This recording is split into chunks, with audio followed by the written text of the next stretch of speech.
spiciest pepper jack cheese you've ever tasted? Who's White that? Castle. Ooh, I love me some White It's Castle. unbearably hot though. I started making grilled cheese with pepper jack and Colby Jack. Oh man, I do that too. Shit. Yeah, I always use 2 cheeses. Anytime I make a grilled cheese, if I Yeah. have 2 different types of cheese on it, it's not worth it. And we're live. How's it going, everyone? How's it It's going great. I How are almost you, took a bite of Doug? my food. Oh, I'm doing great now that I'm here with you guys. Suck up. So, D&D. Taz should be here in a little bit. He's got some house hunting going on. Vectiona will not be here, but let's introduce everyone. We'll start with Timid, with Mark. Mark, why don't you explain who you are? Oh, that's interesting. Okay. Wow. Go on. Mark has a love interest? What? I mean, Timid has a love interest? What? No. That's what I heard. Yeah. Hi, I'm Mark. I play Timid Sparkplug, the gnome artificer and disgraced academic. What's tell me what's Timid's short-term and long-term goals right now? And I'll be asking this to each of you. Okay. Right now, his short-term goals is to avoid his old colleagues at all costs. Mm-hmm. Because he just ran into them in the last couple sessions, and it's been awkward every single time. And his long-term goal is to get his teaching license back. Awesome. Okay, Clay, what about you? I'm Clay, and I play the Tork the Barbarian. I'm the Feywild lost turtle that has come to our realm. Short-term goal for Tork would be to get the both the school up and running and work on his little petting zoo he's now made after spending all of his gold last session. Nice. Long-term goal remains the same and trying to figure out what happened to his fathers. Lorik the turtle has shed some light onto really what happened and why Tork's here, and I think that's just created more questions than answers right now. So I see. I'm gonna follow that path. Nice. Okay. Paige. Paige. So I play Ravina, the wood elf rogue assassin.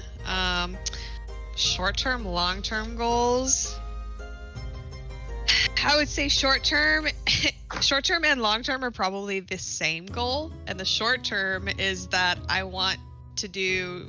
she wants to do more missions with the new Shadowed Hand group that we encountered, this like secret assassins guild. Mm-hmm. But also in conjunction with that, the long-term goal is to move my way through the ranks so I can figure out who put a hit out on our Yoshi boy. Yes. Nice. Okay, and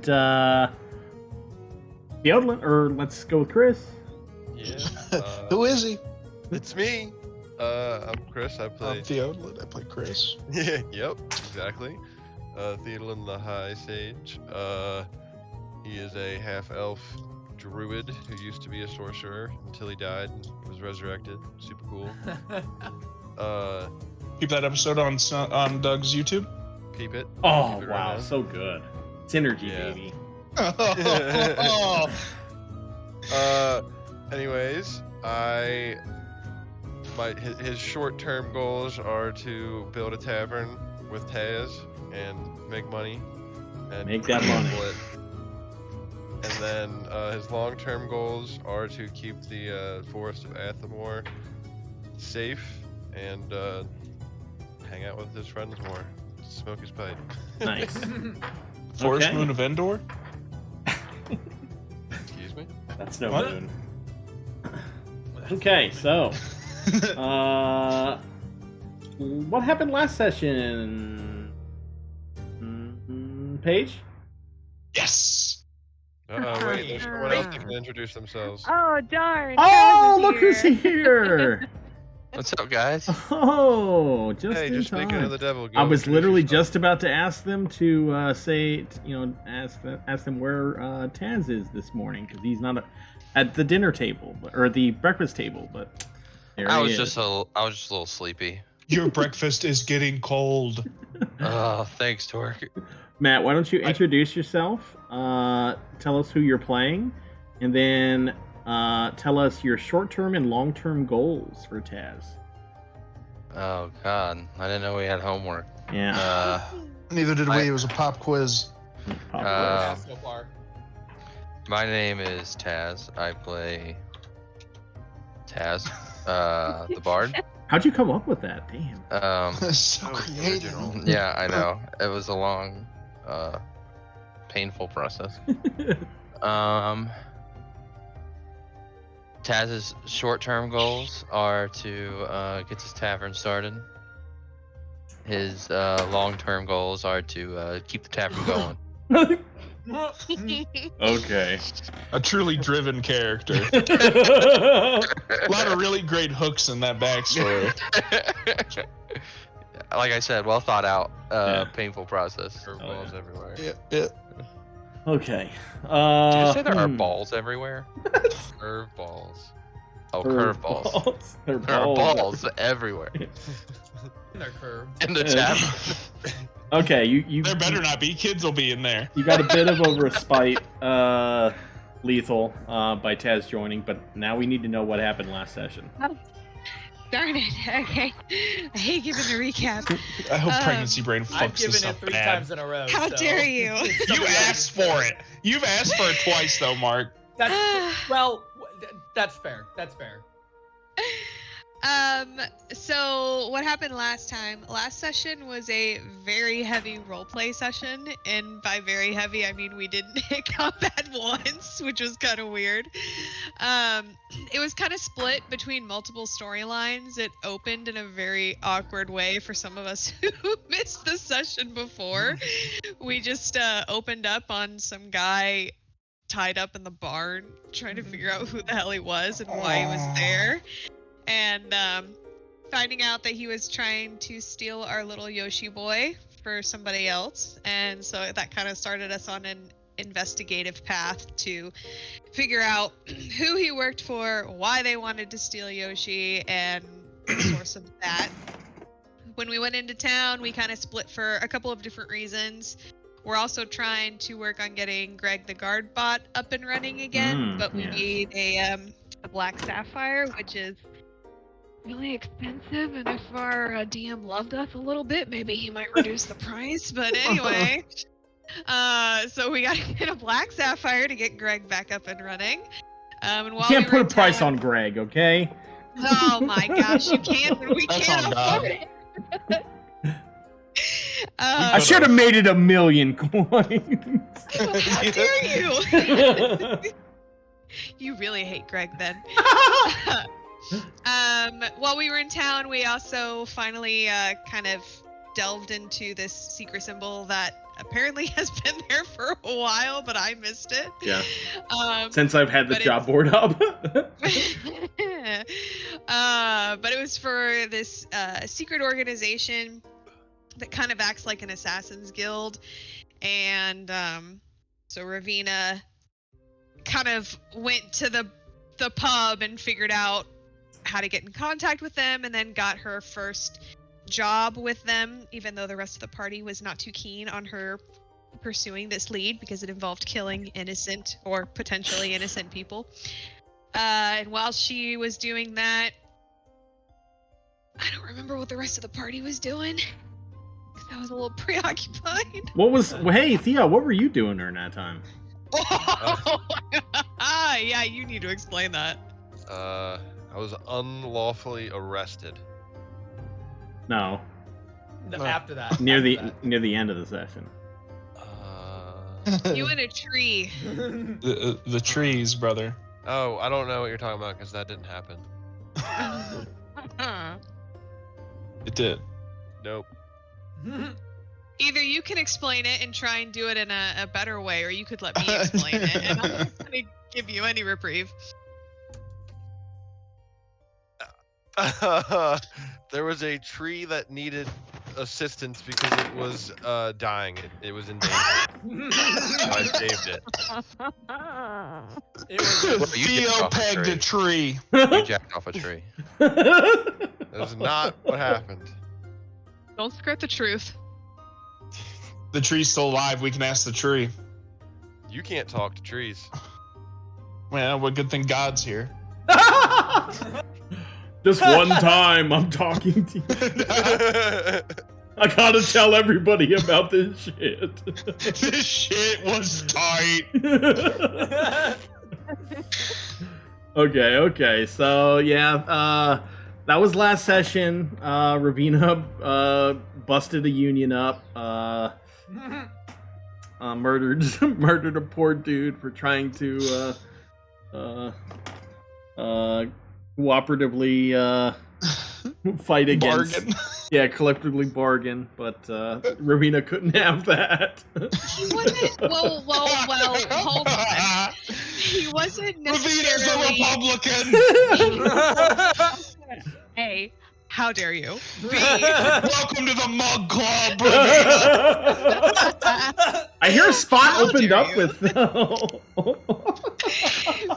listen, he wasn't necessarily like the most well-liked guy, and his cause would have caused even more turmoil in the area. And he was Gaslight. the easiest Rip, kill, rip. so we had to, it made sense. Whatever. Yeah, she's totally right. Yeah. Is Ravina a grifter?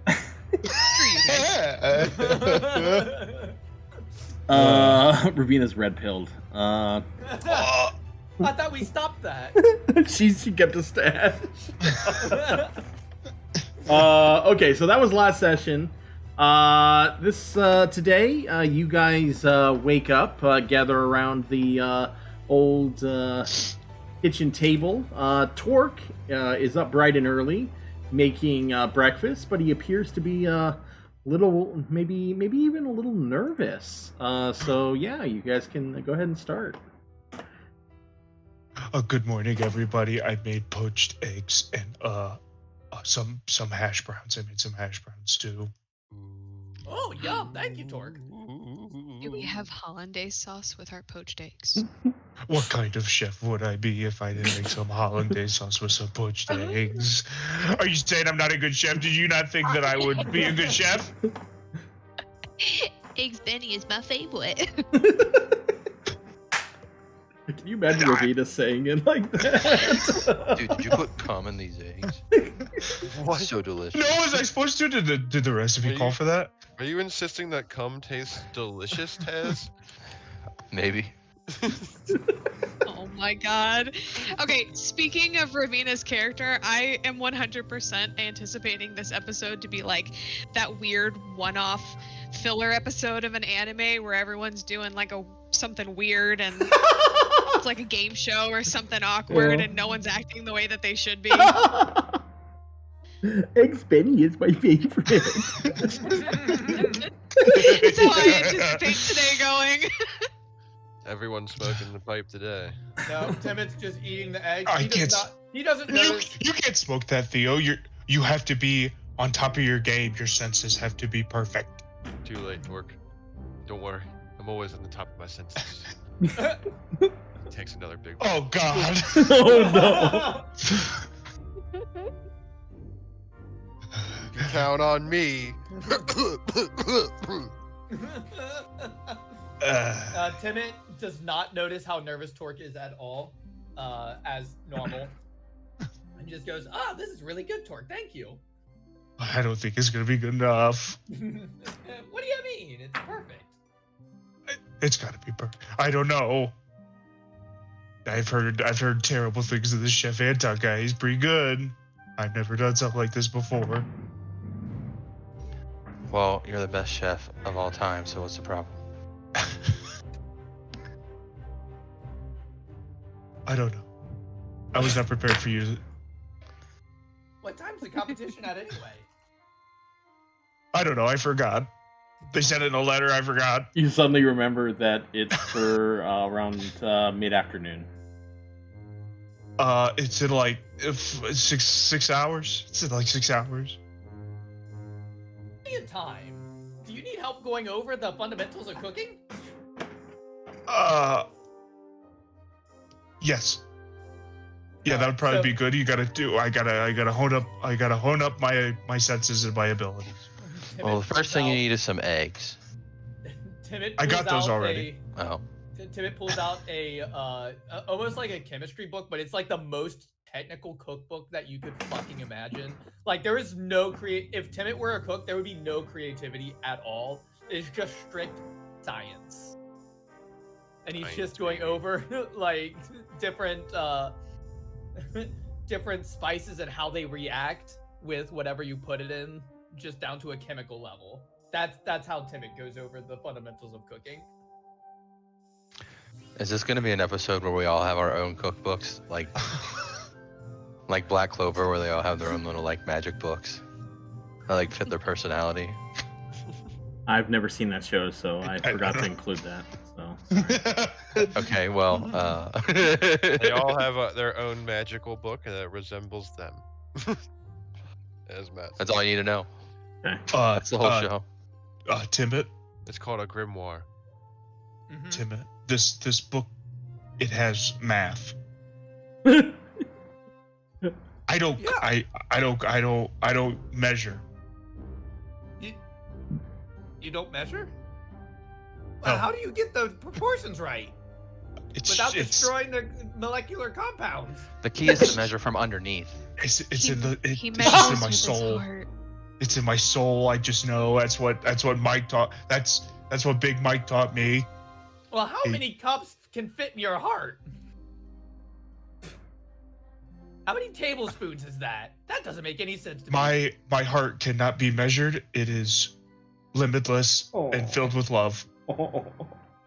That sounds like way too many spices, bro. I'm not gonna lie. Timmit's gonna pull out a book on emotions and stuff and start reading it to try to understand what the fuck Tork just said to him. I sent you a message, Clay, by the way. Oh, okay. If you saw it. Doug, not to prematurely say this is my favorite session. Oh, already? Wow.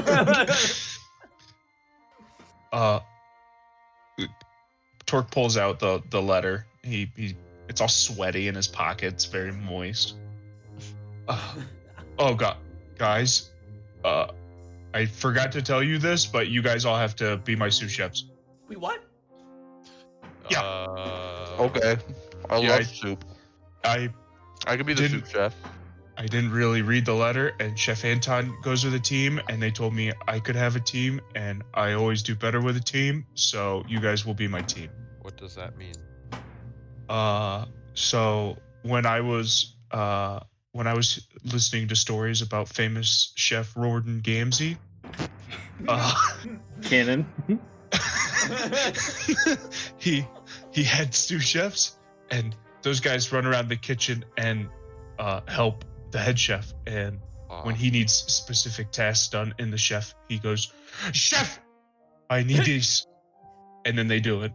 I think I've heard about that guy. Are you gonna be mean to us? No. Do I ever get mean? Instead of bluff Okay. check. Do you think I'm a mean person? Let me I don't think rephrase you're a it. mean Can you be person. mean to us? Because I think that would motivate me. It would. Yeah, I could try. Excellent. Taz, you have feet for hands. You need to chop better. Ah, yes, chef. Sorry, chef. Yes, My yeah. chopping level increases by 5. Ravina, do you have time to help too? I can do that. Okay. I don't know. I think they provide the ingredients there. I hope we don't have to go shopping. Let me check this letter real quick. They provide the ingredients. They provide the ingredients, so that's good. We got time, guys. So, does everybody have their chef set of knives and an apron? I always carry mine. I think we have some extra in the house. We do. Sure. You yeah, do? Got Yes. It, got it right here. Well, Look, there it is.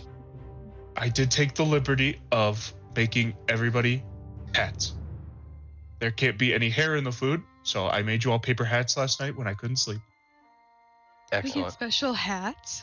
Yeah, they're just like those paper hats from like Steak and Shake. Excellent. The ones that look like little sailor hats. Have a Yep. Burger King crown. No, and Tibbet and Theo, you guys might need to like have a bandana or something. I don't want your beard hair to get in my food. Oh, bandana, that sounds badass. Okay. You convinced me. You might want to have Theo actually take a bath or something too. Rude. Everybody raise your hands to the ceiling, please. Timmy raises his hands, covered in grease. Hands are raised. Tork goes around sniffing the armpits of everybody Oh, and figuring out who needs a bath. oh no. Well, Okay, some of it's everybody. me. Okay, we're gonna roll for who needs a bath. Okay, everybody roll a charisma check. Oh no, not charisma. Fuck. Here, attributes. I had to find it. This is not going to be good. I gotta say. Ravina's in tight leather all day. Why am I not? There it is. No, that's a saving throw. Oh, god damn it. Oh, there it is. Sorry, I was really struggling to find it. You can tell how much I use charisma. Okay, everybody, Okay. but yeah, you can figure it out. Yeah. Guys, how Yeah. often are you guys bathing after our adventures? I shower 4 times a day. Oh yeah, I can tell you smell like a fresh spring. Thank you. It's incredible, but the other, I stinky. think Theo and I still have a bit of residual troll smell on us. Well, that residual troll smell is not on the menu, so I need you just- guys to go I take a just- bath I just did, okay? in the last 3 seconds. When I woke up, You did not. Did you use soap? duh. Who wouldn't use soap? You smell like you didn't use soap. We just fought a troll, so. Oh, you're still stinky, and you still. Trolls This is a are like- kitchen! Trolls are like skunks! Do we have any extra tomato sauce or tomato juice? I think you can just take a shower and it'll be fine. And add we've your Ceridan I've Springs taken body at wash, least please. 4 showers since then, and it hasn't relieved much. Did anybody teach you, smart man, how to take a proper shower? All right, I don't You know, really this care is for sounding a lot like a Trent anymore. business opportunity for our school/tavern, and in the back we have a spa. We teach children how to take baths. So Pause. Okay, not for the kids. Dad. That's what you just said. No, I said a stop. side business opportunity of a spa, and you made it about kids. You wanted the school to be about kids. Who else is coming to the spa? Parents? Tork picks For up real. the 2 tiny people and starts walking to the bathroom. I do also want to point out there is one Get shop Your hands off of me, in Tork! Ceridan you guys have not been to yet. There's a what? There is one shop in Ceridan you guys have not been to yet. Is it the shower house? It The might be. bathhouse? It might be Is there a useful. bathhouse? There's a bathhouse? There You knew is. about the bathhouse. It's not a bathhouse, but it might be useful to what's going on right There now. is a bathhouse, but we probably won't be able to get into the bathhouse because it's. In Is it the upper Yawning Grove? No, it's up by the WOPO office. Oh. Is it Catalane's concoction? No Yes. smell. Did you create something just for this? It's been there from the beginning. Well, my screen's black. I can't see anything. Ooh. Refresh. That's unfortunate. Has Catalan's no-no Uh, smell been there the sous entire time? chef Taz. Everything has been there from the beginning. Yes, chef. Fuck. I have heard of a store that we have not gone to yet, and she might have some stuff to help with our stinky friends, and she might have other stuff that could be helpful. Would you please go there? Yes, chef. Thank you, chef. Thank you. I sent Taz there, and I put the two tiny people in the bath. I can do this myself, Tork. You better scrub good then, mister. Get your paws off me. I'll They're scrub not myself. paws. I Thank have you. fingers and thumbs. Well, Tork sets him down in the bathroom and leaves, and stands right outside the bathroom to listen for running water. Like a parent does with a junior high kid. Stinky ass. Can I just say, Mark the player loves stressed out Tork. Thank you. Do we hear what? Does Tork hear water running? I don't know. Does Tork hear water running? I don't know. Does hear Tork water running? Does Wait, hear you wanna Tork try that one again? water? Do you start the bath? I don't know. Do I? This is up to you. I'll roleplay what you do for you if you want. Was there water already in it when you put me in, or did you just put me in an empty No, tub? I just put you in the bathroom. I didn't place you in the tub. Okay. I suppose I'll take another bath. I slam the door in your face. And then you hear water running. Okay. Oh, good.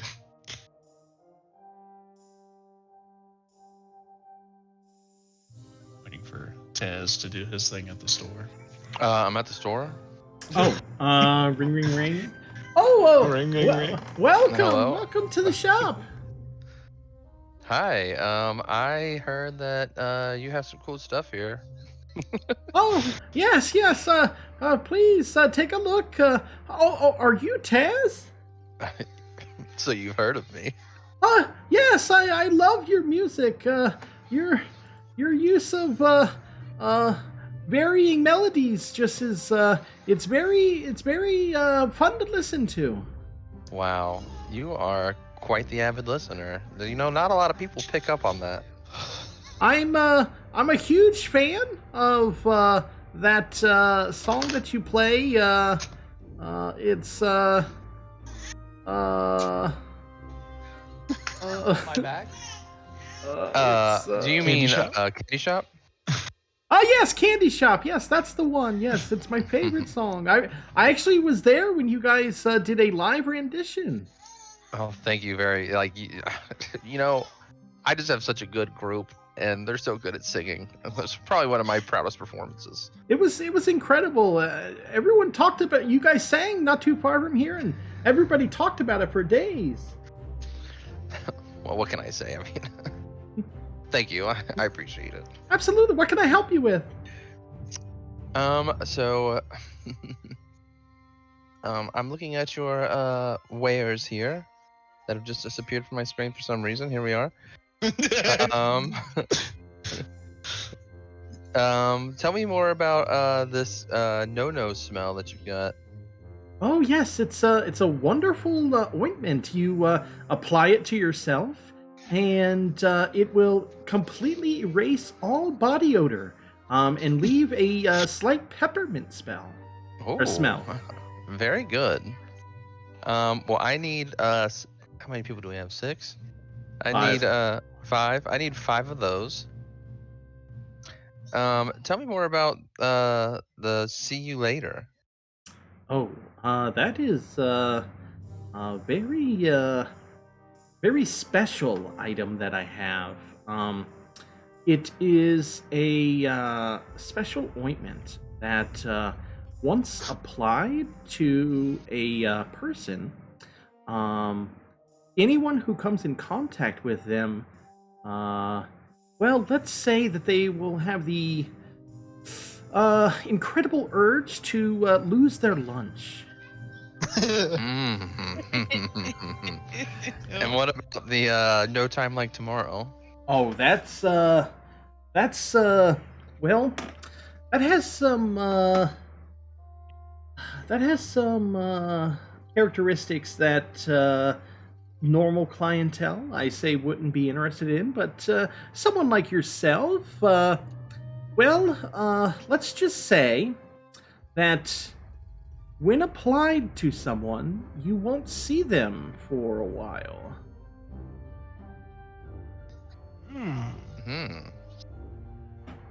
How long is a while? The next day. As the name implies. I like it. Well, for now, I'll take some 5 of the no smells. Yes. I'll give that to you. I'll give you a bit of a discount because of the performance. I'll sell it for 12 gold.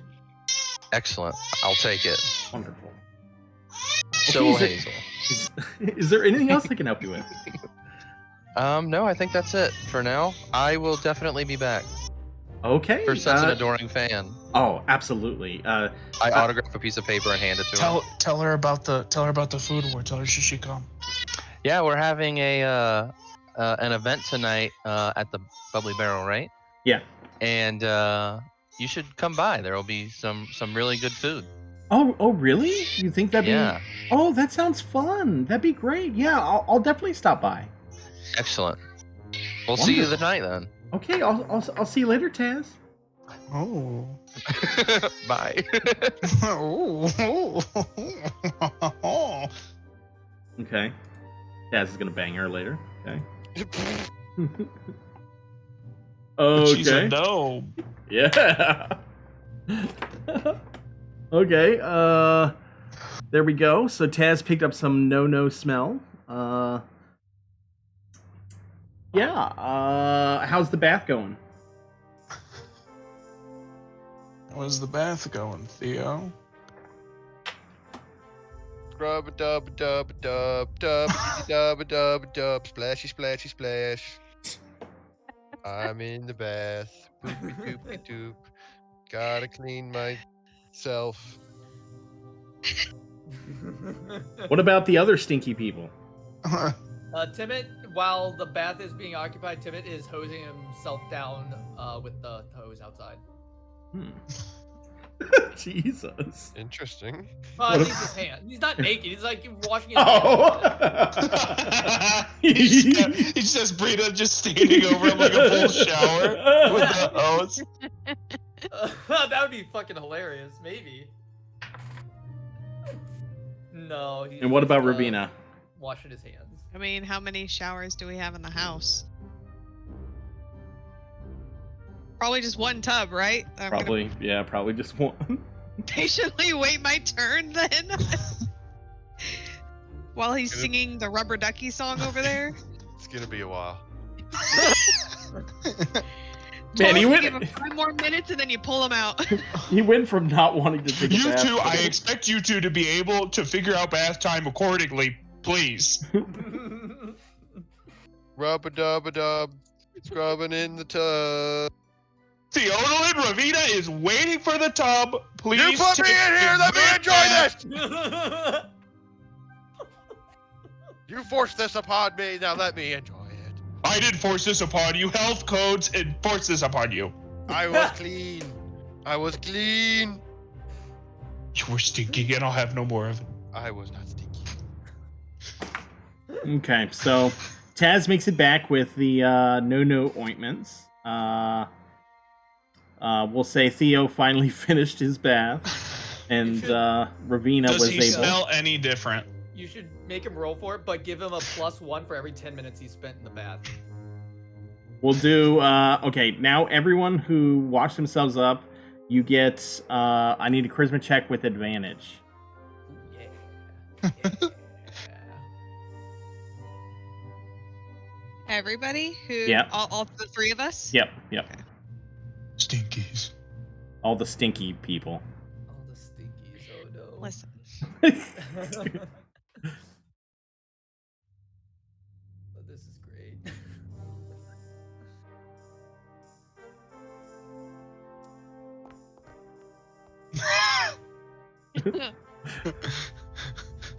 Well,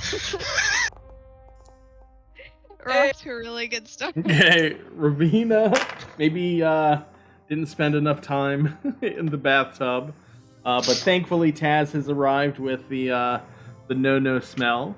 Taz, you just handed them to everyone? Yeah, everybody gets one. I think I smell better now, so I don't need one. No, we're all I- still going to use it because a chef should smell pleasant in case we have to talk to any customers.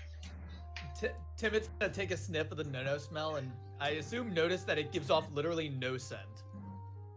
It's like peppermint. Oh, Yeah, it gives off peppermint. Oh, it gives off peppermint. Huh? We could have used this for the troll. Okay, so is everyone applying it? Yeah. Yes. Yes. Okay, so everyone smells like peppermint? Okay. I need everyone to roll a constitution check, please. Oh god. Constitution saving throw, sorry. Oh, how do I bring up my character sheet again? I forget. There's the actor tab. See, you couldn't make the previous rolls Constitution. You had to do Charisma. Yeah. Oh, I'm coming. Fuck. Constitution saving throw. No, I wrote what is Timot rolled a 9. with advantage? Oh, I didn't. I don't know why I rolled with advantage. I'm Ooh, sorry. That was damn stupid.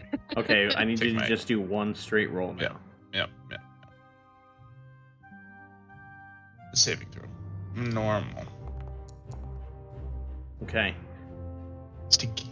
Tork and Timot, when you guys apply the cream, the ointment, the areas you so for about a minute or two you don't feel anything, but then after a minute you guys start to itch.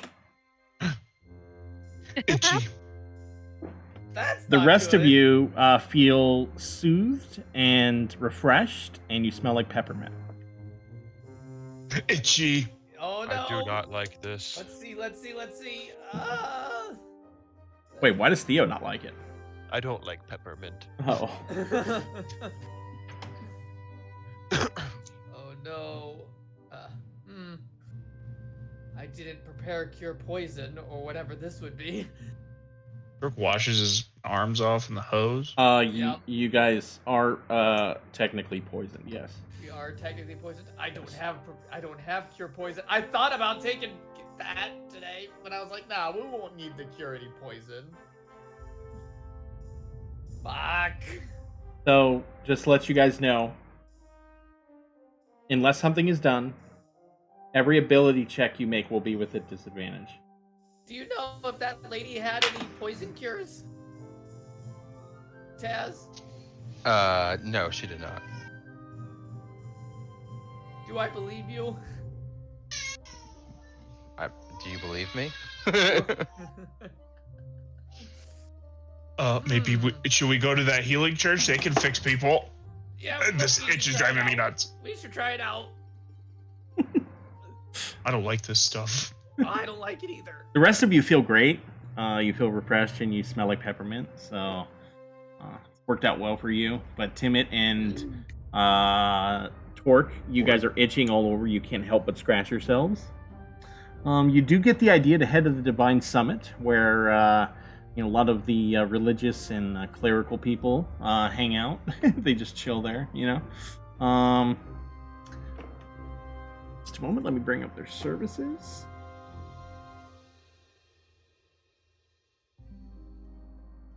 I almost took the protection from poison spell. I almost took it today. Okay, so, in order to be cured, they can do a cleanse on you for 50 gold. Yes, please. Oh, please get it off.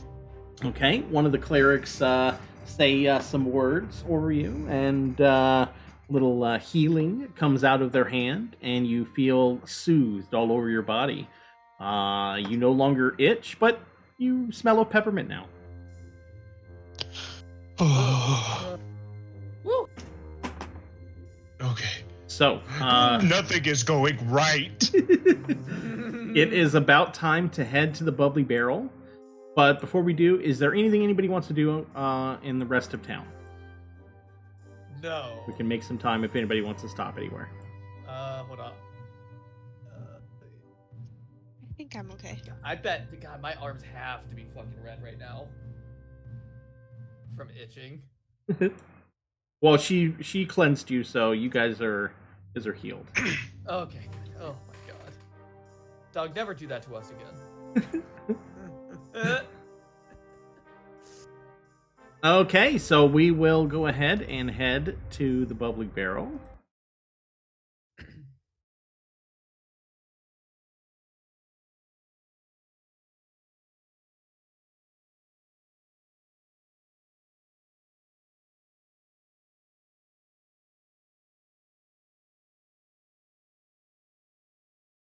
Going to the bubbly.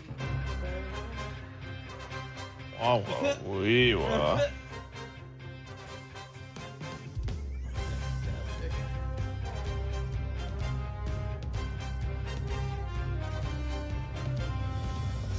Food war between Chef Anton and Chef Tork, hosted by the Bubbly Barrel. You guys enter the Bubbly Barrel. It's been transformed as from what you have seen of it previously. Can everyone see the screen? Yes. Okay.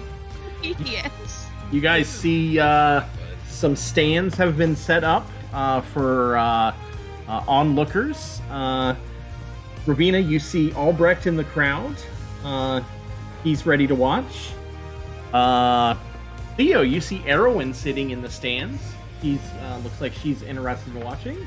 You see various other civilians and people from around Cyrodiil are watching as well. Also, looks like Catalane has made it as well. She is sitting in the crowd. You enter, and you see Chef Anton and some of his associates are preparing some ingredients. You see 3 people sitting at a table, who you presume to be the judges. And then you see a man standing there who looks to be the announcer or the official of the food war. You guys can take this time to prepare, prep your kitchen, and you can ask anyone any questions right now if you'd like. Can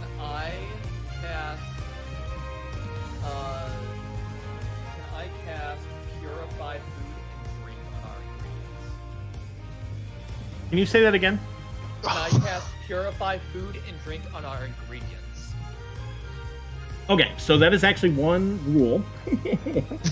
So, prior to you doing that, Tork, why don't you go up and talk to the guy running the thing? Okay. Okay, guys, I'll be right back. I'm gonna go talk to this guy. You guys, I don't know. Hello, Mister. I'm Tork. Oh, Colin! I'm glad you made it. Or, sorry. My name's Colin. Ha ha ha. I'm glad you made it, Tork. I'm glad you made it. It's everyone's very excited to begin here. I am also excited.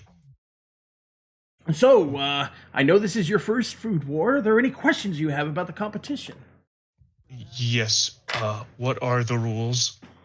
Yes. So, you must make 5 dishes. So the 5 dishes will be revealed to you when we start the competition. Once the dishes have been revealed, you'll have a short period in which you can plan your dishes with your chefs, and then you will cook. After an hour, you will present your dishes to the judges, who will then rate them based on presentation and taste, and then a winner will be determined. Oh, okay. That doesn't sound too bad. Are we allowed to? I have some people, they know magic. Is there any magic allowed? So, Tork, because this is a test of your culinary skills, no magic may be used directly on the food itself to alter its taste in any way. However, and he sort of leans in, this is called a food war. There have been people in the past who have come up with creative ways to alter the competition. So, in keeping with tradition, those options are open for you. However, you may not directly interfere with your opponent. If you are caught, then it will be undone. However, and he leans in again. If something were to happen to, let's say, your or your opponent's dishes or ingredients, and it is not caught till after the fact, the dish will stand. If you get what I'm saying. Oh, I get it. I think I get it. I hope I get it. Essentially, you can try to do things. If you're caught in the act, then we reverse it. However, if you get away with it, then who knows who did it, right? Oh, yeah. See, I get that. This is a food war, after all. Oh, I do like wars of food. Okay. Anything else I should know as a rookie? Yes.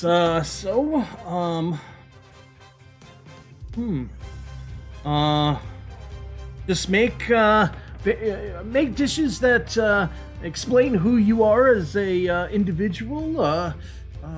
The 3 judges we have are top notch, so you'll definitely want to be prepared. Anton, will you come here? And Anton walks over. And he says, "What do you want?" He says, "Because it is a food war, typically, as is tradition, there is a wager between the 2 individuals. However, something must be on the line, So you can wager anything you'd like. Doesn't have to be money; it can be anything else. But I'll leave you 2 to determine it. Okay?" And Chef Anton sneers. He's like, "Oh, yes, let's get this over with." And Colin walks away, and Anton walks up to you. Says, "Chef Tork, I haven't heard much about you." Oh, well, I've never heard of you, but I'm Tork. Yes, I'm sure of that. Someone with your knowledge and skill probably wouldn't heard of many people within the industry. Oh, no, I've heard of lots of people, but I haven't heard of you. Oh, yes. Are you good at cooking? Oh, yes, I'm the best in Cyrodiil, and you will know that after this war. I don't think so, but good luck to you. What are we betting? Well, I'm not really interested in money. I only care about cooking and proving that I am the best. So, if I win, you must quit your job at this bubbly barrel and give up cooking.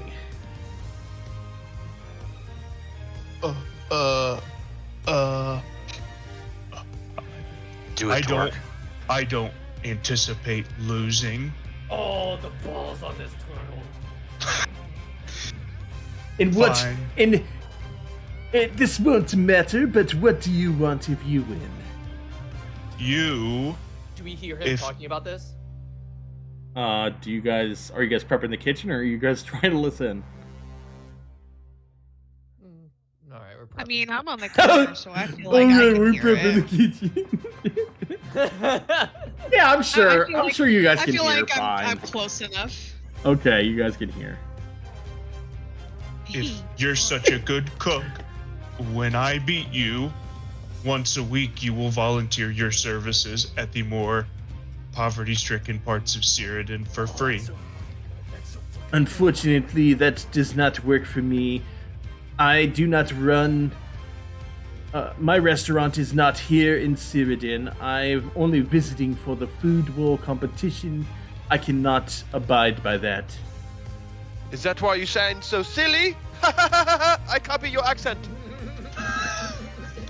This is who you have. This is who you have to. Don't you pay 1,000,000 attention to coins. him. It's you versus me, Anton. 2 million berries.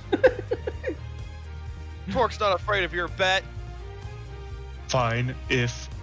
When I win, you will donate 5% of your restaurant's earnings to the school that I am opening. 20%. We are opening. Timot's just gonna nudge Theolin in his fucking knee. I tell you what, because I'm so confident in my abilities, if you win, I will donate 5,000 gold to whatever interests you have. Ooh. Tork extends his hand. He shakes your hand. I want to. Can we do a little strength v strength right here? I mean, you can make a strength check, yeah. Hell yeah! He's Trying to get after gonna really oppose it. Are you bartering giving up cooking for 5,000 gold? I'm not gonna lose. Make it 15,000. Oh baby. Look at that. Okay, you crush his. I mean, you can basically do whatever you want with him. So It's Tork would not want to sabotage him. He. This is more of an assertion of his dominance. you see him wince a bit as he reaches his hand away from you. Says, Of course, a great oaf like yourself would conduct yourself in such a manner. This great big oaf is gonna wipe the floor with you. But we shall see. Good day, sir. We're gonna wipe it, Frenchie! At least Chef Anton didn't mention his big fingers. Tork's gonna go. My long fingers. Yeah. Tork's gonna go back here. Okay, everybody, huddle up, huddle up. All right. Okay, these are the rules. There's gonna be 5 dishes we gotta make. It's a mystery right now, but they'll tell us, okay? So it'll be a divide and conquer kind of thing. I think we all know each other's strengths, right? So we'll have to work together. We have 1 hour to get everything done. That'll be plenty of time. We're gonna be all right. We can't use any magic on the food, but we are allowed to find workarounds. And you guys are some of the smartest people I know, so I know you'll get creative. We also are not allowed to, and he looks at Ravina, get caught messing with the other team. But if we mess them up and we don't get caught, the food will stand and it will go to the judges and they'll get in trouble for it being so bad. I'm an expert. I don't know who you're looking at getting caught. So, does that make sense to everybody? Anybody got any questions or words of inspiration? I have. What am I making? We Words don't of know yet. inspiration They haven't told us yet. for everybody. This is gonna be the world's greatest cook-off, and we're gonna make the best dishes of all time. And I give everybody bardic inspiration. Oh hell yeah. Yes. And Timot is going to look at his spell. so Taz, you actually should be able to give everyone bardic inspiration. So That's what I said. Did you actually use the ability? Oh, on my computer? Yeah. I am preheating mini pizzas right now, but Oh, okay. I can do that when I get upstairs. Okay. It should work. I have updated it, so Excellent. I will give everybody bardic inspiration in about 3 minutes. okay.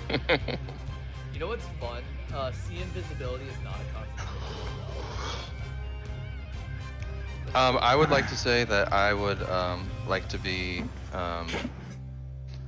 in charge of, or at least heavily involved in the presentation of the dishes. Very smart. Of course, Ravina, any slicing and dicing I think is best left to you. I would agree. For me, I will anything that involves some good old like smashing and crushing and opening stuff. I think that's a good thing for me. And then obviously helping to direct. Timot, I think you will be very good at telling us what spices and ingredients go best together and what to do with them. But don't forget, there's got to be some heart and soul in these dishes.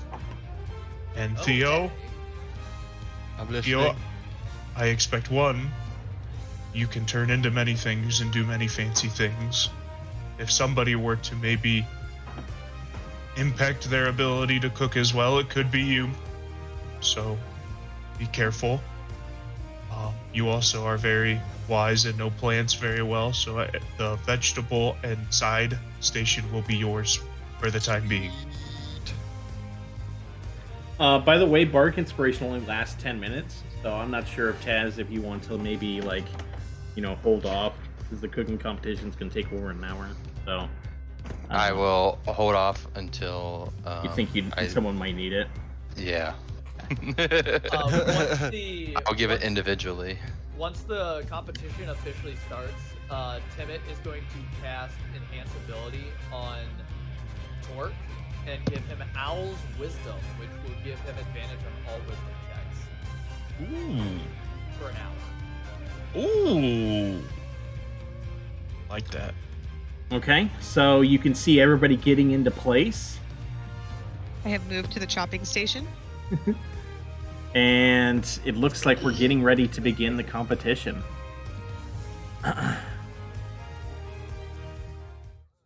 Okay. Just a moment.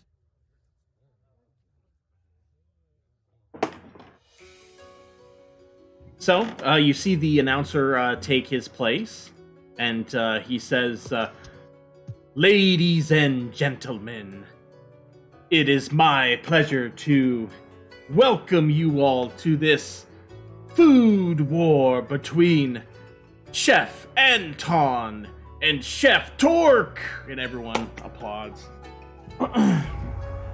He says, "Today, you will see the chefs prepare a number of dishes using their skill in the kitchen to try and prove that they deserve to earn the title of Food Warrior." And everyone's like, "Ooh,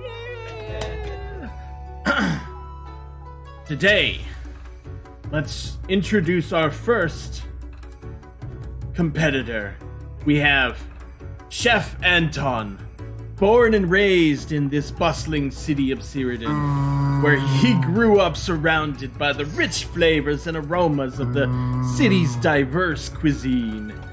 His parents owned a small restaurant in the city, and Anton spent much of his childhood helping out in the kitchen, learning the family's secret recipes and honing his cooking skills. As he grew older, Anton's passion for cooking only intensified. He traveled to Neverwinter to attend culinary school and has since opened a restaurant there called Anton's Table. When Anton heard about the food war competition being held in Cyrodiil, he knew that he had to participate. He had dreamed of competing in such a prestigious event for years, and he saw it as the perfect opportunity to showcase his skills and put Cyrodiil's cuisine on the map. Anton has been working tirelessly to perfect his dishes. He draws inspiration from the flavors and ingredients of his hometown, using them to create unique and innovative dishes that he hopes will impress the judges and win him the title of Food Warrior! Crowd's cheering for him. Boo! Boo! Next, we have... Okay, ladies and gentlemen, I'm thrilled to present to you our next competitor in the food war competition. Tork, the talented turtle chef! Though he hails from a distant realm, Tork's culinary... Here, let me turn this music down. Pretty loud. Though he hails from a distant realm, Tork's culinary skills have made him a household name in the local food scene. As a chef at the Bubbly Barrel, his unique dishes have captivated the taste buds of food critics and diners alike. In fact, renowned food critics Ashley and Aria Lockhart have both tasted Tork's creations and have raved about his exceptional ability to blend unusual flavors and ingredients. And now, Tork is ready to show his prowess in this ultimate culinary showdown. With his passion for food and his innovative approach to cooking, Tork is sure to impress the judges and all of you watching. So please, join me in giving a warm welcome to Tork, the Turtle Chef! Yay! You see Albrecht stands up and cheers. If you guys didn't notice, this is Albrecht over here, so... Yeah, I saw that earlier. I was about to bring that up. Yeah. All right, here. So, everybody's... a lot of people are cheering for Tork. Okay. Tork. Sorry, we're gonna have a bit of reading here. So, I wrote some... Oh gosh. I wrote a bunch, so... Okay. Now, to introduce our first judge. Beric Glenkark is a renowned chef and food critic from the dwarven stronghold of Conger, where he operates his own renowned restaurant, the Hammer and Skillet. Born into a family of miners, Beric learned the value of hard work and perseverance at a young age, but his true passion lay in the art of cooking. Despite the disapproval of his parents, who thought he should follow in their footsteps, Beric pursued his dream and became an apprentice in the kitchens of Conger's grandest noble houses. Throughout the years of hard work and dedication, Beric honed his skills as a chef and eventually opened his own restaurant, which quickly became a hit among dwarven and non-dwarven patrons alike. Known for his unique take on the traditional dwarven dishes and his ability to blend flavors and spices from all over the world, Beric has won numerous awards and accolades for his culinary creations. Despite his success, Beric remains humble and always eager to learn more. He believes that every dish has a story to tell, and that the best way to truly appreciate a culture is through its food. He has extensive collection of cookbooks and recipes from all over the world, which he uses as inspiration for his own dishes. As a judge for the Food War competition, Beric brings a wealth of knowledge and experience to the table. He has tasted some of the most exotic and unusual dishes from all corners of the realm, and has developed a keen sense of what makes a dish truly exceptional. He is always on the lookout for new flavors and techniques, and is not afraid to take risks in his own cooking. He is a firm but fair judge who values creativity and innovation above all else. Chef Beric Glenkark! And everybody starts cheering for him. He raises his hand up. He smiles at each of the chefs and nods to them. Anton bows back. A Tork just waves. Nice. He smiles at you. Moment.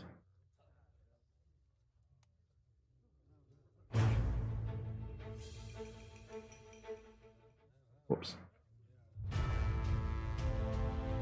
Oh, whoops. Sorry.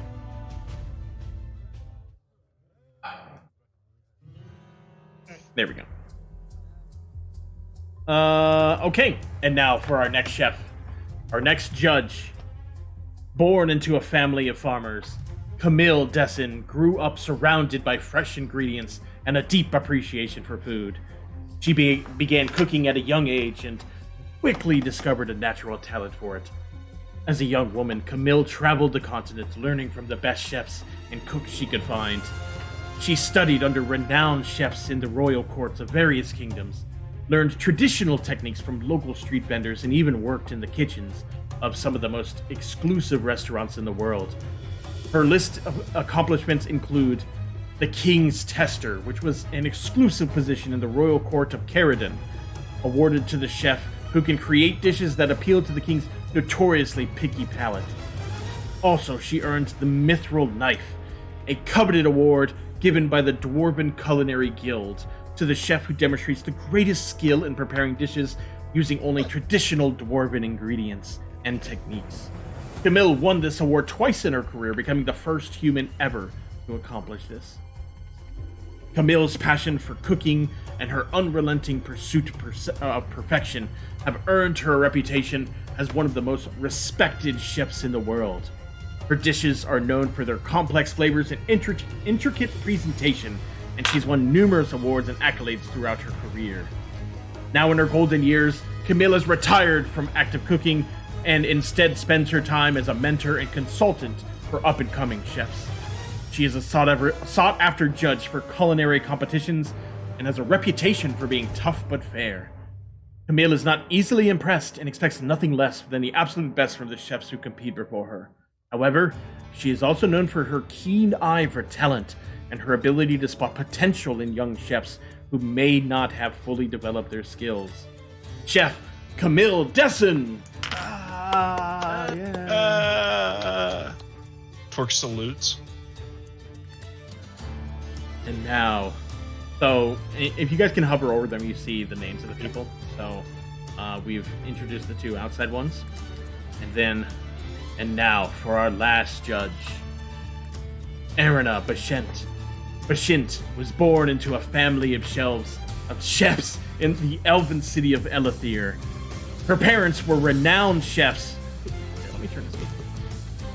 Some of these are really loud. Her parents were renowned chefs who owned a small restaurant that had been in the family for generations. From a young age, Arena showed an unusual talent for cooking. She would often sneak into the kitchen at night and experiment with ingredients, creating dishes that even her parents couldn't have imagined. When Arena was 10 years old, a famous food critic visited her parents' restaurant and tasted one of Arena's dishes. The critic was so impressed that he immediately demanded to meet the chef who had created such a masterpiece. When he discovered Arena was only 10 years old, he wrote a glowing review of the restaurant, declaring Arena to be a prodigy in the making. From that moment on, Arena's life changed. She was inundated with requests to cook for events and competitions, and her reputation as the God Tongue quickly spread throughout the land. Chefs from all over the world sought her out, eager to learn from her and be mentored by her. Arena's meteoric rise in the cooking industry was due to her unparalleled palate. She could taste ingredients that others couldn't detect, and could discern the slightest variation in flavor. Her ability to taste and create dishes that were both unique and delicious made her a force to be reckoned with in the culinary world. Her list of accomplishments include: winner of the Elvish Culinary Challenge, age 12. The Silver Whisk Award, bestowed by the Culinary Guild of Elithir, age 13. Named the top rising star in the culinary world by the Gourmet Gazette, aged 15. Best Chef in the Elvish Isles, awarded by the Elvish Culinary Federation, age 17. The Golden Apron Award, bestowed by the Culinary Society of Neverwinter, age 18. The youngest chef ever invited to compete in the Mithril Knife, which she won, age 19. Named Chef of the Year by the prestigious Culinary Academy of Alinir, age 20. And inducted in the Hall of Culinary Excellence in Neverwinter, age 21. Finally, winner of the Grand Prix de Cuisine, the highest honor in the culinary world, awarded by the International Culinary Federation, age 22. Today, Arena is one of the most sought-after chefs in the world. She has cooked for kings and queens, and all in between. Her dishes are known for their sophistication, elegance, and complexity, and she continues to push the boundaries of traditional cooking. As a judge for the Food War competition, Arena brings her incredible palate, wealth of experience to the table, eager to discover new flavors and techniques. Chef Arena Bashint, the God Tongue! And everyone in the tavern goes crazy. She's obviously a huge celebrity within the culinary world. Even Tork has heard of her.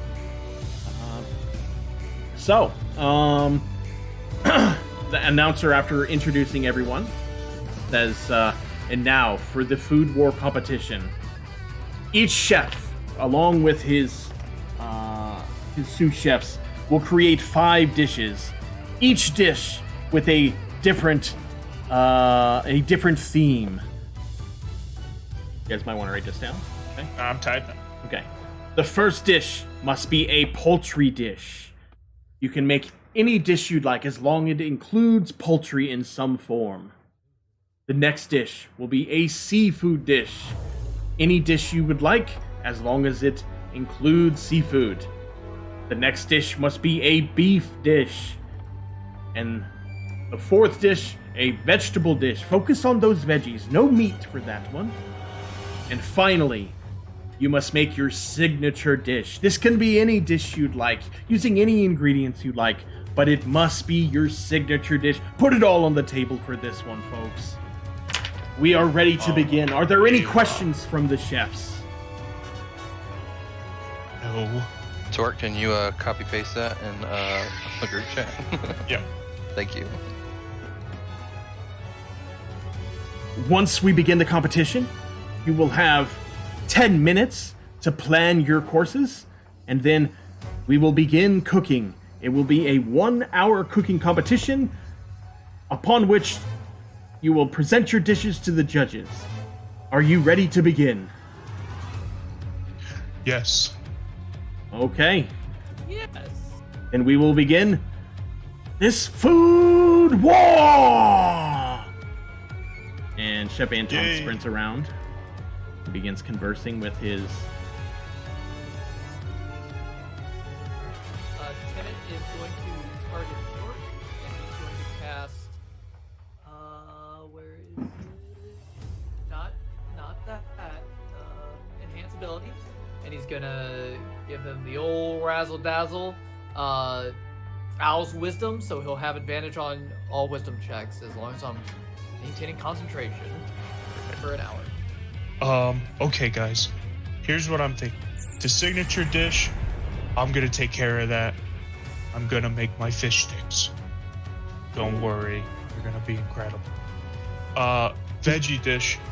Theo, what are you thinking? You're the vegetable guy. Any thoughts? Some mushrooms, onions, some tomatoes, some good lettuce, spinach, some cucumber. You just gave me a great idea. What about a sandwich where the bread is hash browns and we're putting in some good veggies like you were saying? A veggie melt. Veggie melt. A hash brown veggie melt. I Yes. like it. Okay. Oh. You make your signature hash browns and I'll do the salad. Okay. Yes, I like that. You'll take care of the salad on the inside. That's good. So we've got 2 of them. We've got 2 of the meals. Anybody have any other ideas? This is a democracy. See, I don't know much about seafood. What kind of fish do we have access to? Because I do like fish. Is there a limit to fish that we have? Oh, yes. And the guy will explain this to the crowd, but you guys will hear it as well. So, for anyone wondering, the chefs have access to a numerous amount of different ingredients. You can see it on the tables around you, but also, if you see that circular chest, this spherical chest in the corner of each of them, that has a huge number of different ingredients. All you have to do is think of the item, put your hand in, and you'll pull it out.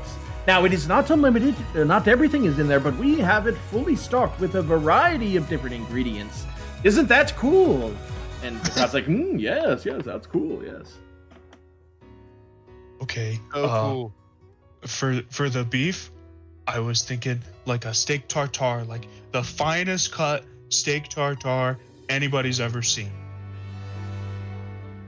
Seems like if it's gonna need to be a fine cut, that sounds like Ravina's. I want it to be so fine that you don't even have to chew it. It melts in your mouth. You know, we'll have olive oil. You have some egg in there. I think that's everything. There's a couple other things going steak tartare, and then some spices, and we'll take care of the spices. What do you think, Ravina? I can help with that. Tartare. Okay.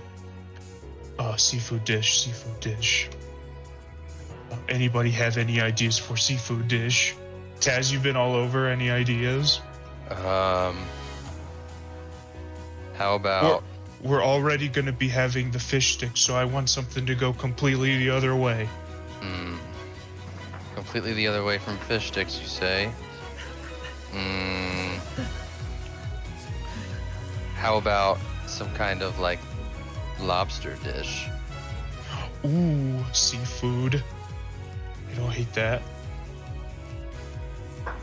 What Taz about isn't much of a chef, so he just says lobster. Oh, what about a well-seasoned calamari? I was gonna say they want us to embrace who we are, and I like to think that we're goofy and fun. What if we do something called like the dancing lobsters, okay? And we cook the lobster. We maintain the shell as well we can, okay? The meat's in there, but it's on a sizzling plate that causes the lobster to kind of bounce around a little bit, so it looks like it's dancing. And there is also a certain member of the party that has an invisible, unseen servant that can make them dance a little bit. I like it. What do you guys think? I like it. Yeah. This would be the Let's seafood do dish. that. That's the seafood dish, yes. I like it. All right, and then finally we need poultry. We need a bird. I think this is where we go extra fancy. We got to think of a fancy bird. Ostrich. Tiny Moat's a fancy bird. What about a terrapin? I don't know what that is. Ostrich. What is that? I thought it was a bird. I think a terrapin is a turtle. Turtle. Oh, Oh my god! I didn't say that, Tork. That's not what I meant. Well, to be fair, Tork wouldn't know what a terrapin is. I don't think he would. It's a turtle.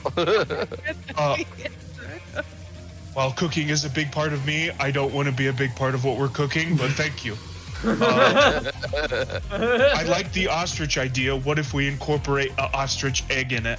I was gonna say the same thing. Do we serve it in the eggshell? Absolutely, Or do we have the egg on top? Or do we do both? Well, the egg, we'll crack it open and it'll be on top of the, Ostrich kebabs served in the eggshell with the yolk on top. Excellent. I love it. Ooh, that sounds good. I like it. All right, I got all that typed up. Kebab.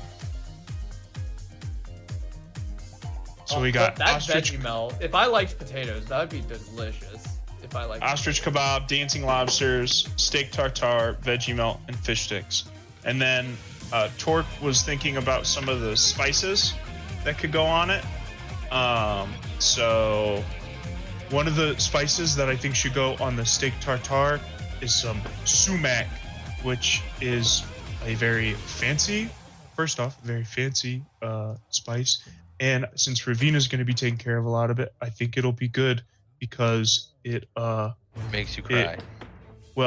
it's considered by some species of it are poisonous, and I think that kind of fits Ravina's vibe. So she, it just kind of fits in. These aren't poisonous. I'm just saying, it just kind of fits this dish. Made by a deadly assassin. Kind of cool, It's pretty cool. I can do it. Spices for the, let's go through with the poultry. We're kind of going through his little brain because he's got his special spice pouch and he's experimented with a bunch of them. I'm thinking maybe we could go a little spicier since they're kebabs and poultry doesn't always have the most flavor of its own. I'm thinking some chili flakes. Definitely go for a little bit of spicy. It'll be drowned out by the richness of the yolk. Everybody on board with that? Yes. Yeah, I like that. Dancing lobster. I think there's a lot of butter in there. I think we let the lobster speak for itself. I think we worry more about the presentation truly of the lobster. Oh, don't Taz, worry I about the expect you to presentation. come up with some of ideas any for of that. These things. I have so many ideas. Fantastic.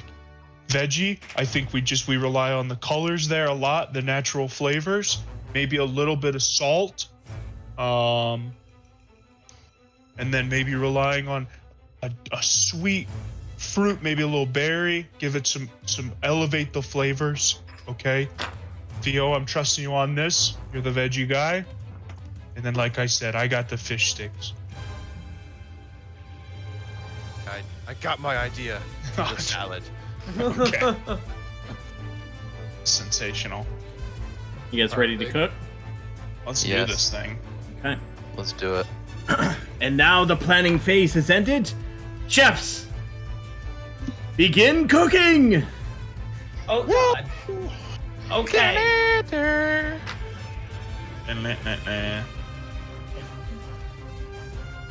Tork's gonna start grabbing all the ingredients for the first. I don't know exactly how this layout's gonna be, Doug. So I'll let you Yep. guide us for a sec. So right here is where the stove is. here is the oven. That's obviously the chest. Then this is where you can get water from. Yeah, I think the rest is pretty self-explanatory. Okay. Timid, I would like you manning the stove. I trust you the most with temperatures. Oh, making Timot's sure good nothing at gets temperatures. overburnt. Yep, Timot's good with that. Looking for the caramelizations. Okay. All so right. Timot's gonna start stoking the fire to get it up to the optimal temperature. So Looks that like we've got sous chef Timot over here. He's beginning to get the flames going. I wonder what he's going to be cooking there. Tork's gonna grab some ox's beef. He's gonna grab ox for ox beef tartare, and he's gonna take that over to Ravina. I'll get to chopping. Okay, Ravina, can you make a sleight of hand check? Yes. Okay, Ravina deftly goes at the ox meat, slicing it in perfect form, matching Tork's specifications perfectly. You hear some oohs and ahs from the crowd as the announcer says, "Oh, looks like we've got some ox there. You don't see that very much. I wonder what they're going to be doing with that." That's a great job. So good. Theo, start working on your salad. Go to the special bowl. Got it. I'll work on the hash browns with Timot. Ooh, it looks like Chef Anton has some short ribs. Looks like they've begun cooking that. What's that, tomato sauce? I wonder what he's doing there. Hey, Doug. Yes. What is Chef Anton wearing? I don't know, what does he look like he's wearing? Yeah, what does it look like he's wearing? Is he wearing normal chef garb, Yeah. tall hat, little Yeah. short hat? What's he doing? What's he doing with that hat? I mean, you can see him on his, just look at his token. That's what he's wearing. Okay, well, his head gets cut off. Oh, is he? Okay, so it looks like he's not wearing a hat at all. We all got our little special paper hats. Yes, we do. Yeah, we're clean. Tork's also gonna Chef- grab the ostrich egg. Chef Anton And he's has like gonna- a small hat. Yeah, small hat. Okay. He's gonna grab the ostrich egg and bring that to Ravina as well. And be like, Ravina, I might need your help with this egg. They're very fragile, and I don't want to ruin it, and I don't know how many we get. Okay. Sensational. How are we cooking the egg inside? Is it gonna be like We're gonna poached we're- egg, or is it? Yeah, it's gonna be a poach. So they're gonna cut into it. We're gonna cut into it when we serve it, and then the yolk will fall onto the kebabs. So I need you to work on carefully getting the yolk out of there, maintain the integrity of the shell. I'm gonna get the meat for Timot to start grilling it.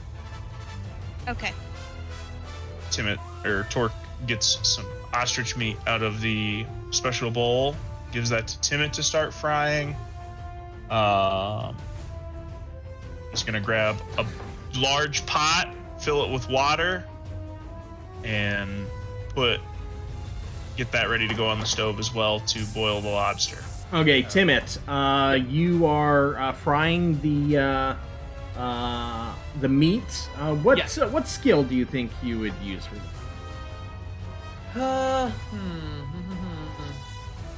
Animal handling. How about you don't try to sabotage us with skills he's not gonna be good at. I just thought it was Let me funny because see it was here. meat.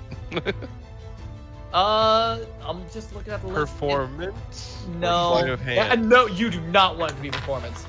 I could see it being sleight of hand, survival, or intelligence. Just like looking at the meat, making sure it's fully cooked. Okay, That's yeah, the deal. let's make an intelligence check. You're performing it. You're cooking technically, so Yeah. you. Timid is a very technical. Yeah, you may not be cooking by feeling, but you're cooking by knowledge. So let's get an intelligence check. I will be burning my inspiration to re-roll that.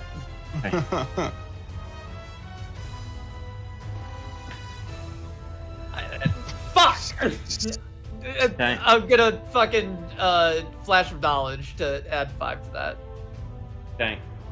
Timid, you seem to be struggling a bit with the meat.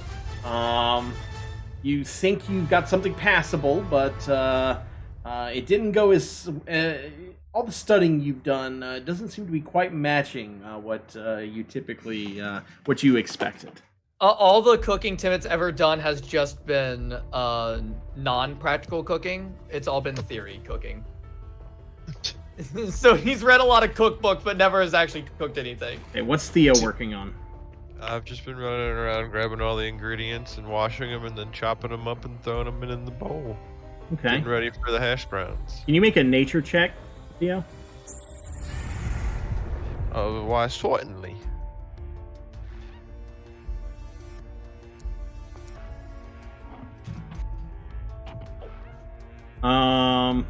Okay, of the ingredients, the salad ingredients that you posted in Discord, you do see that the carrots are maybe not as fresh as you would expect.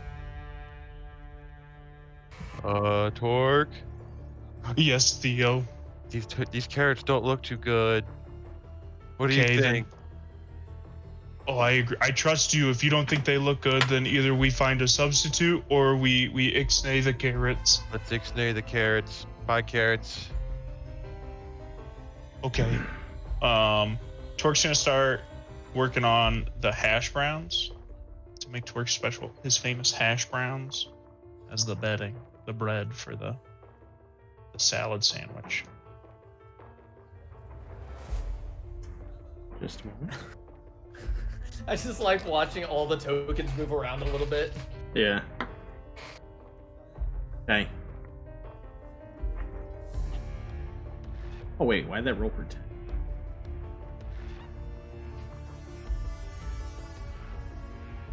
Okay, well, I made a roll, and that's the way it is, so... Okay, what's next? I'm making the hash browns. Okay. Timot's gonna get out of the way. And bring the cooked meat over to the preparation table.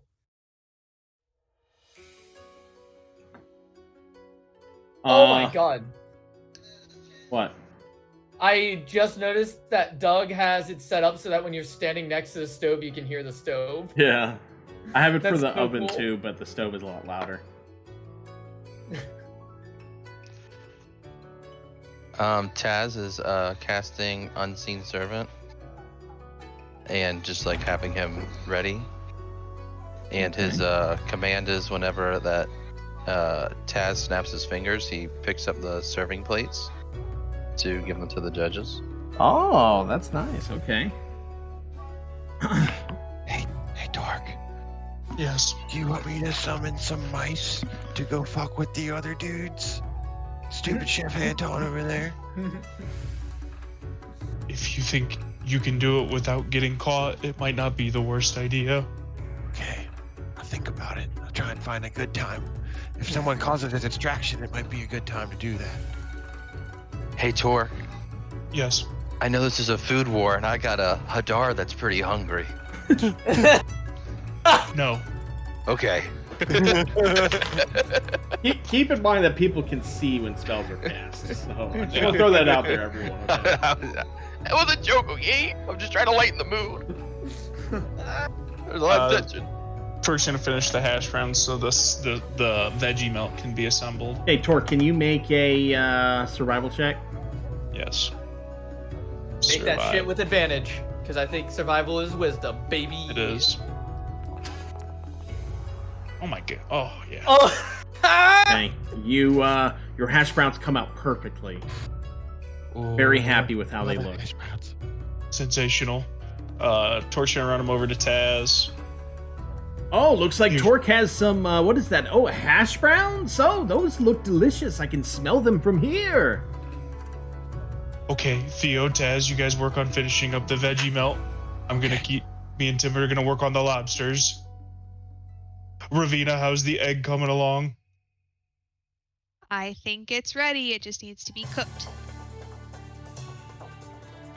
Sensational. Do I need to make another sleight of hand for expertly getting the yolk out of this egg? Yeah, let's see it. Taz, do you have any inspirational words for some people, maybe? Ravina, you can totally crack this egg. I didn't even need to press the button fast enough for you to be able to do it. Ravina deftly cracks the egg and extracts the yolk perfectly without damaging any of it. While Tork takes the eggshell with the yolk in it, he leans into Ravina and says, Ravina, I think you need to work with Taz and we need to do something with those guys. They're moving pretty quick. I agree. Anyways. Tibbet. Okay, so I'm gonna hand over the yolk to the stove over here. All And right. head back. We need to poach this egg. I know I saw that in your little book. You're gonna do fine, buddy. You got this. All right. Timot's gonna think back to his book, which he remembers perfectly. But again, sometimes just reading something in the book isn't the exact same as doing it yourself. But he's gonna try it. All right. While that's happening, Tork drops the lobster. Oh, do we all have bardic inspiration? We are all being bardically inspired right now. What does that give me? A +8 or a +1d8? When you make a roll, it'll give you the option to use it. Okay, Oh. let me close that. Okay, I'm inspired. Do I go ahead and make an I love the intelligence check animation. for the, Yeah, it's great, egg isn't cooking? it?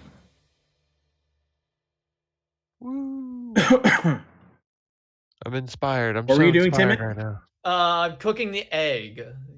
Okay. Can you make another intelligence check, please? Yes. Oh, thank God. Why didn't your rolls show up in the chat? What the fuck? Because it's Why probably didn't it? giving him the option to use Oh, bardic yeah, inspiration. you have the It option. He has is. to click no first. Where's the no button? You can probably just cancel it Oh, if it's like other things. there we go. Okay, yep, you just close it. Okay, so this time, based on your study of how to perform cooking an egg, it goes perfectly. There's no issues during this. So the egg comes out perfectly. Theo, are you still putting together your ingredients? Yeah, me and Taz are finishing up putting all the ingredients between the hash browns to finish the sandwich. Okay. The melt. Taz and Theo, can you guys make a perception check? Sure. As soon as I find it.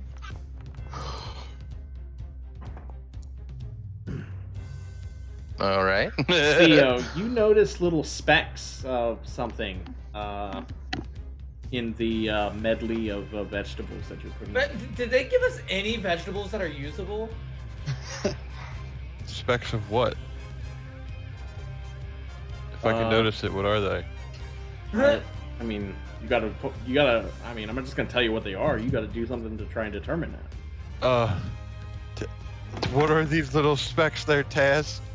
What is that? I don't know. I don't see anything. Theo looks in the bowl. Can I see what it is? No.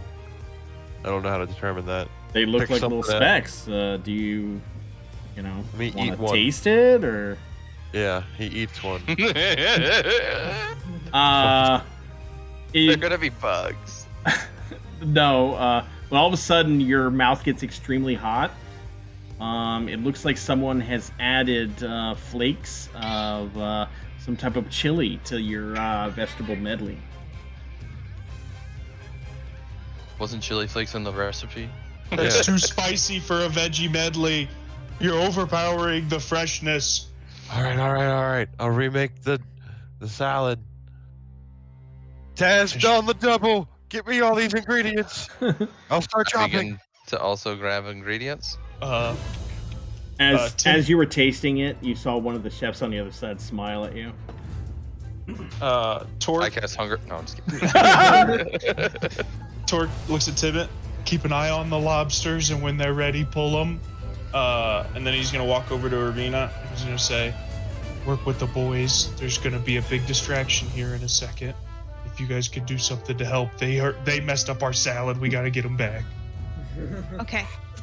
And then Tork's gonna Guys, what are we go doing? I'm away from grabbing everybody ingredients. and give them a second. Wait a second. I'm What's the washing and plan? chopping. I'm washing and chopping these things. If you guys cause a distraction, I can summon some mice to go eat their food or poop in it.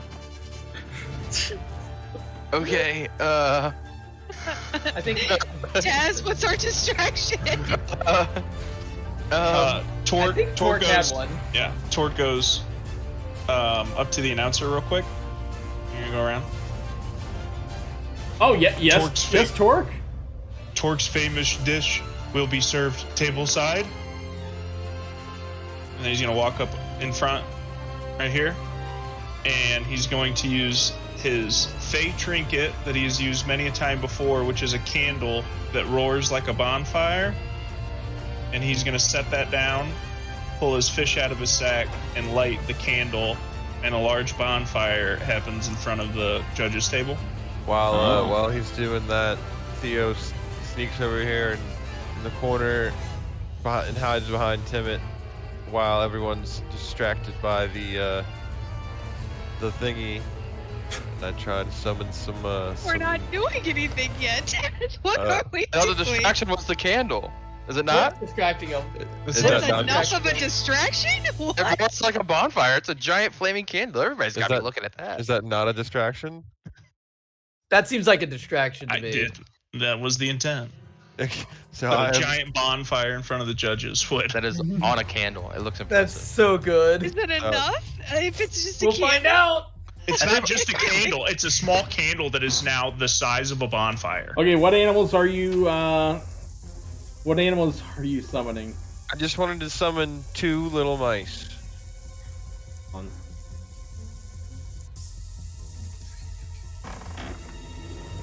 Like mice that are about the size of like my pinky. Oh, I thought you were gonna say mice that are the size of mice, which would make the most sense. Like really little mice.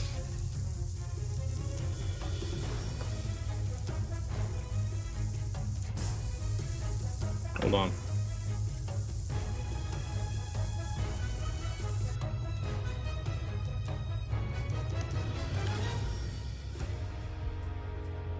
Oh my god, I only wanted 2.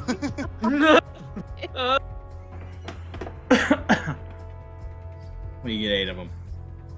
I get 8 mice? Yeah. Alright, well I telepathically tell them to all sneaky like across from like here. Go Go to their kitchen. Bring him over the Goose- food. go sneaky over to their food and nibble on it and try Okay. and poop on it, but very stealthily, Wait, as mice do. They start running all over the tables. But one at a time. Oh my god. No, I get to control these mice. What do you mean? You told them to go over there. Like, do you get to like control every single mouse? Is that not how it not works? I get to give them commands? Yeah, you give them command to go over there, right? Yeah, but I mean, I can be specific, can't I? I get to control them. Okay, tell me each mouse how you telepathically control them. Okay, tell me. Alright, well, I want this mouse.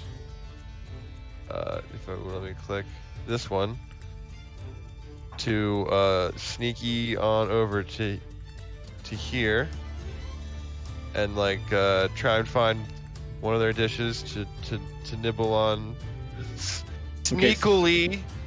Okay, so your command was to sneak over there and nibble on a dish. Yeah. Okay, yeah, so he runs over the table here. Okay. And what? Okay, tell me the command for the next one. This one.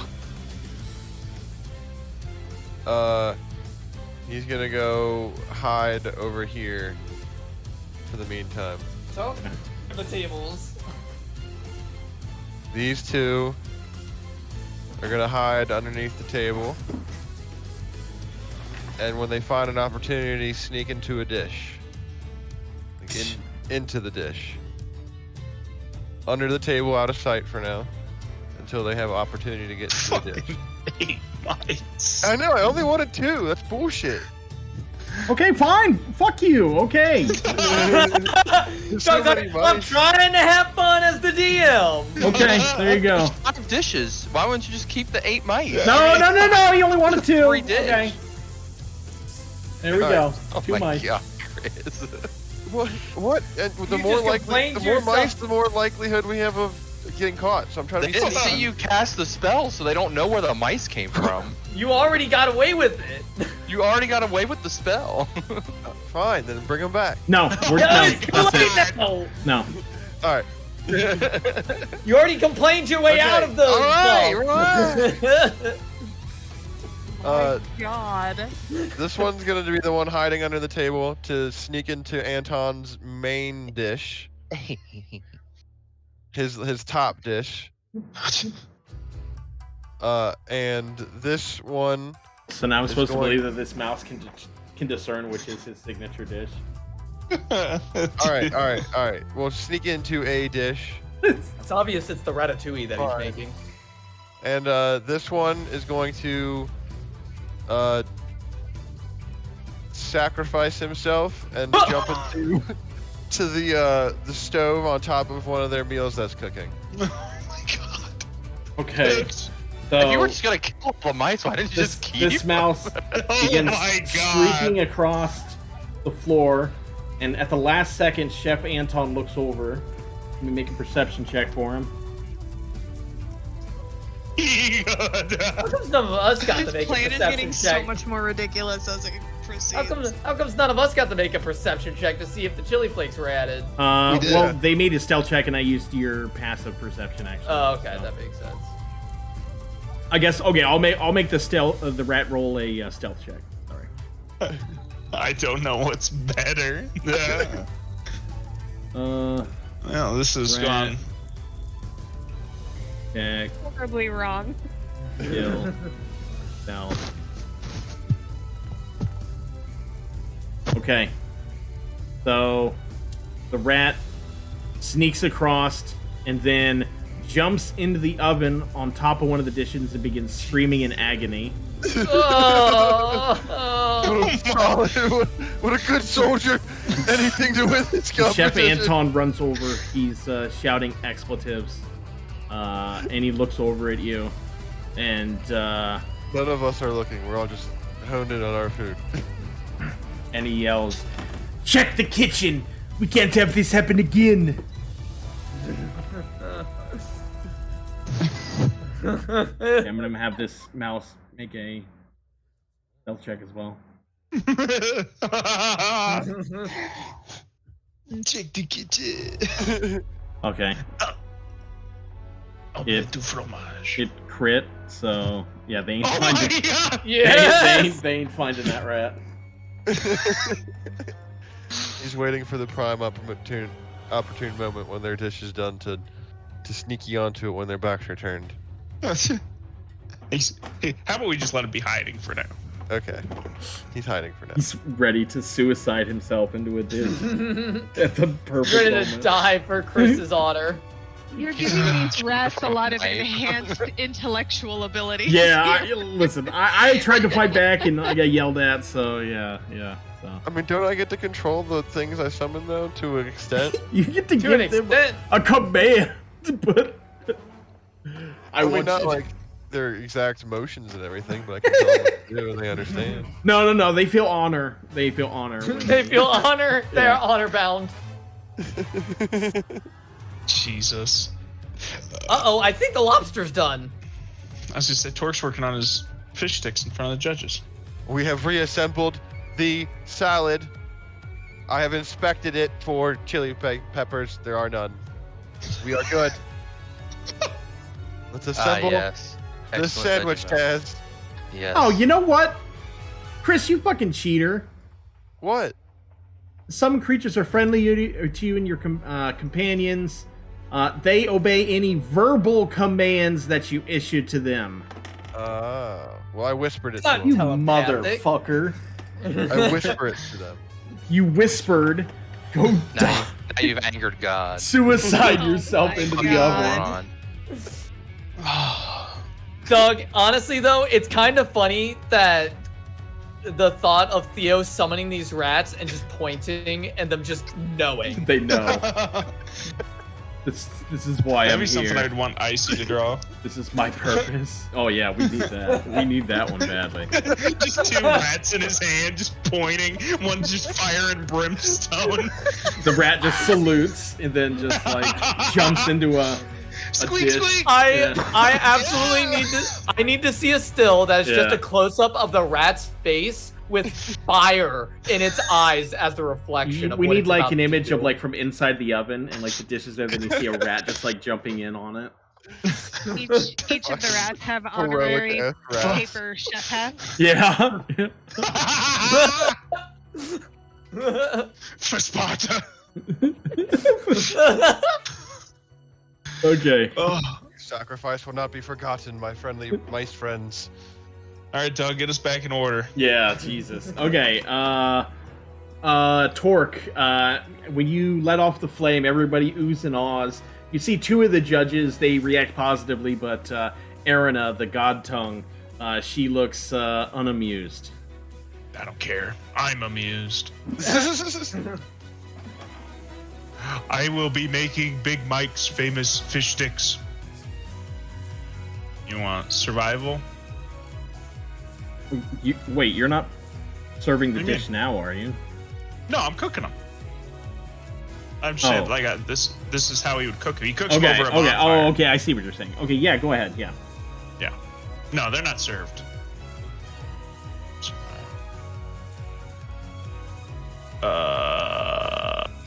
No, I don't. Oh, I gotta click the X, don't I?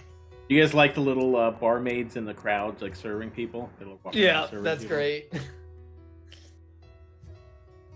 You, flipping... Why don't you go ahead and describe how you're cooking? So Tork pulls out a couple of, like, there's, like, forks, similar to, like, what you put marshmallows on to make s'mores, and he's just, like, slowly rotating them over the fire, grabbing, like, salt and pepper out of his special pouch, drizzling that over that, and there's just, like, I mean, it's not a fancy or creative thing, but it's just home for Tork, so, like, he just is calm and smiling. Okay. And then as he's just pulling it in and out of the fire, letting it get nice and golden brown, he's gonna take it back to the table.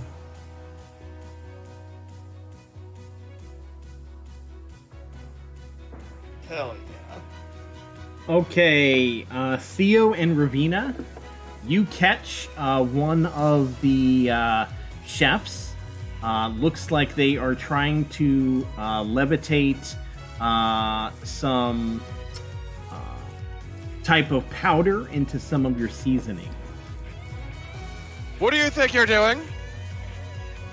They sheepishly drop the spices and go back to cooking. That's fucking right. Get the fuck out of here, bitch. Jesus. Holy shit! Jesus. You're trying to fuck with our food, guys. Keep your eyes open. Keep 'em peeled. Oh my god. The rat pokes his head out and salutes you. He's ready to die for the cause. Comrade. Comrade. Oh, there we go, comrade. Comrade I'm Kami, yeah. going to hand my steak slices over to Taz so that he can work on plating the tartar. I am plating the tartar, and I'm casting Magic Mouth on all of the plates. That's fantastic. What does that That's so do? good. It's on the underside of the plate. It makes I make the Magic Mouth very small, so it's not visible underneath the plate. And whenever, a certain action occurs, it makes a sound out of the mouth. Ooh, is it Oh. gonna make like the sizzling noise that you hear when somebody orders a big old fajita I'm keeping the at noise a restaurant? surprise until the moment is right. Okay. Okay, as you're Fair enough. plating, we're gonna have you're plating each dish. Yes. Okay, I need you to make a performance check for each dish. So, Me, correct? Yes. So start with the poultry. Okay. Performance is right here.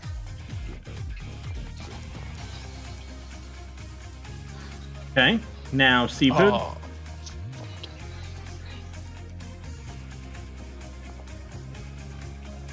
my god. Yeah. This is so easy. Beef.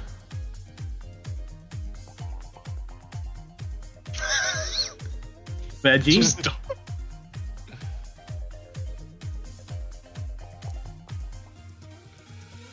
And signature dish. make Big Oh, Mike God. proud, Taz.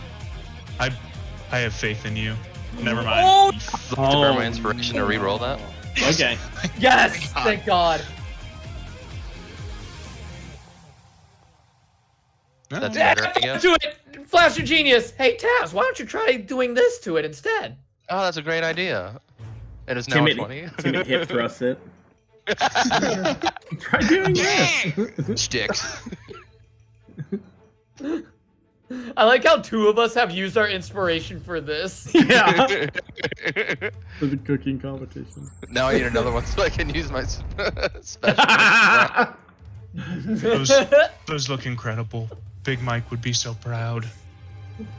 Okay, is there anything, the guy's like, looks like, the contestants have begun plating.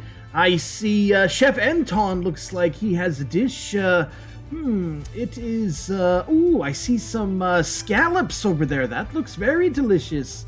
On Tork's side, looks like, they are plating up, a steak tartare right now. Oh, I see what he's done with that ox. Yes, that should be very delicious. Timot's going to go up to Tork. Tork, you should probably give every piece of every dish a once-over just to make sure that it's exactly how it's supposed to be. I agree, but I think we all should do it together. This was a team effort. And is there anything else we want to do before turning in our food? Is there currently like a dish or some partial ingredients like on the table directly across from me? Yes. Like that they're ready to plate? Looks like they are, plating right now. Yeah.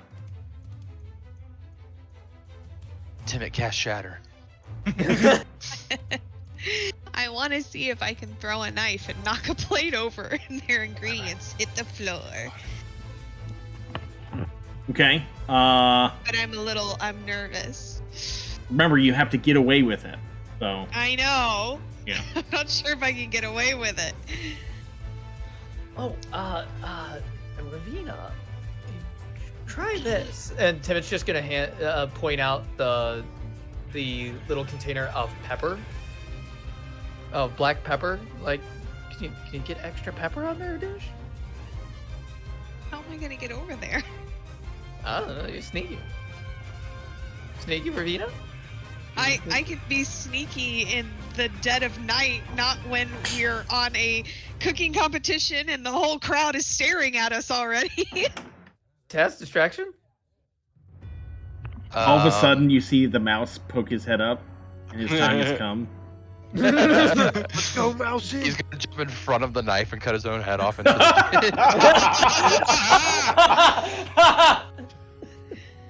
He heard you. hero. He heard you guys need a distraction, so he's going to start running across the table. He's beelining for the signature dish. Oh, This one's my name God. is Ralph. Let's go, Ralph. I'm right, Ralph. Ravina, get ready. Okay, he makes a leap for the. Come on. Kill.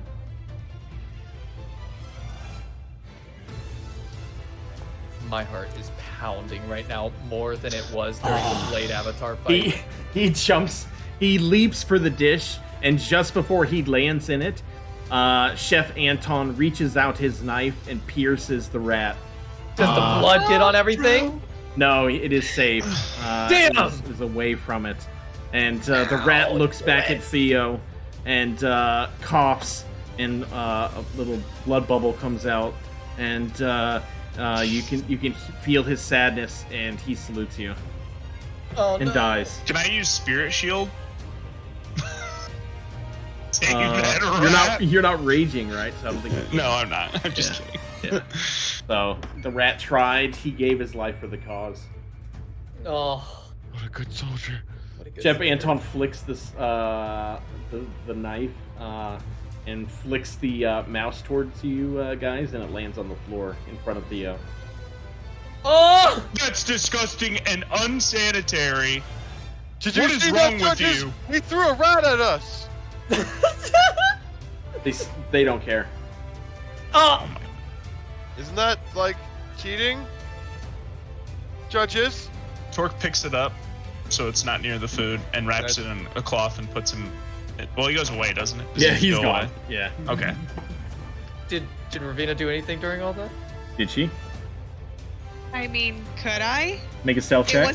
wasn't a big spectacle. It was just Anton killing the mouse. Well, make a stealth. If you're gonna try it, you gotta you gotta risk it. for This is the what it's biscuit. all about. Gotta risk it Yeah. for the biscuit. God, No, I it's don't just mind wrong. risking it. I just There's don't only think one way it to makes go. a lot of sense. But we can always give it a shot. There was a rat running across the front of the table, man. This is a cooking show. I don't think there gets much more excitement. What the hell is that roll? It does that before. Oh my god, why did you... A 34. Oh. Jesus. Yeah, yeah. The rat distracts everyone, and you That's slip some pepper. Bardic inspiration. You That's so good. you slip my some God. pepper into one of the dishes. Nice. No one Hell is yeah. any wiser. Hell hot pepper. yeah. Okay. Too much pepper will fucking ruin it. Tork's gonna give a final look over the dishes before serving. Okay. Tork, can you make a perception check?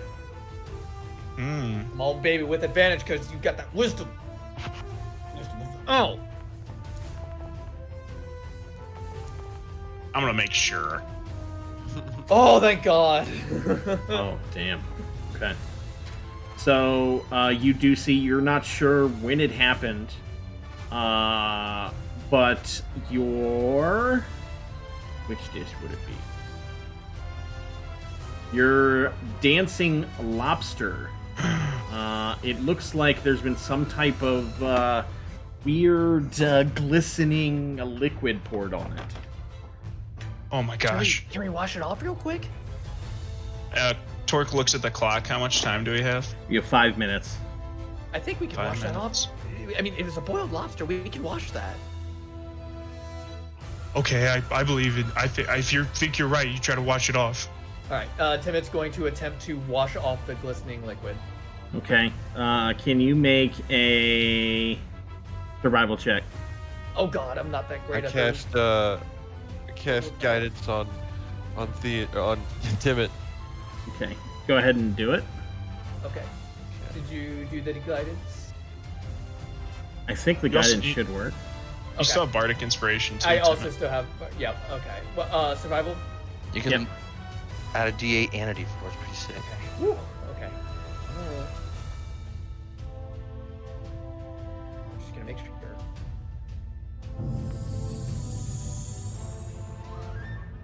It didn't add the 1d4. Okay, add it. Damn. We got any flashes of genius left? Oh, I do have a flash of genius left. Can you Add a flash of 5 genius? to that. Okay. You do your best. You hope that it's enough. Okay. So It that's will what be. that's a 16 overall. Or Presentation that's is a 15 everything. overall. Let me use my Wasn't flash it of a- genius. All right, I did all I could. Now it just needs the butter reapplied to it. Is it a +5 or a +6? It's a +5, so I was 15. it's a 15 overall.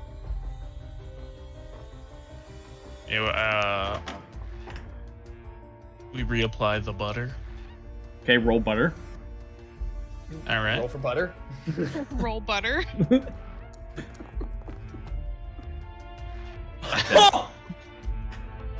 Okay, butter's been rolled. Okay.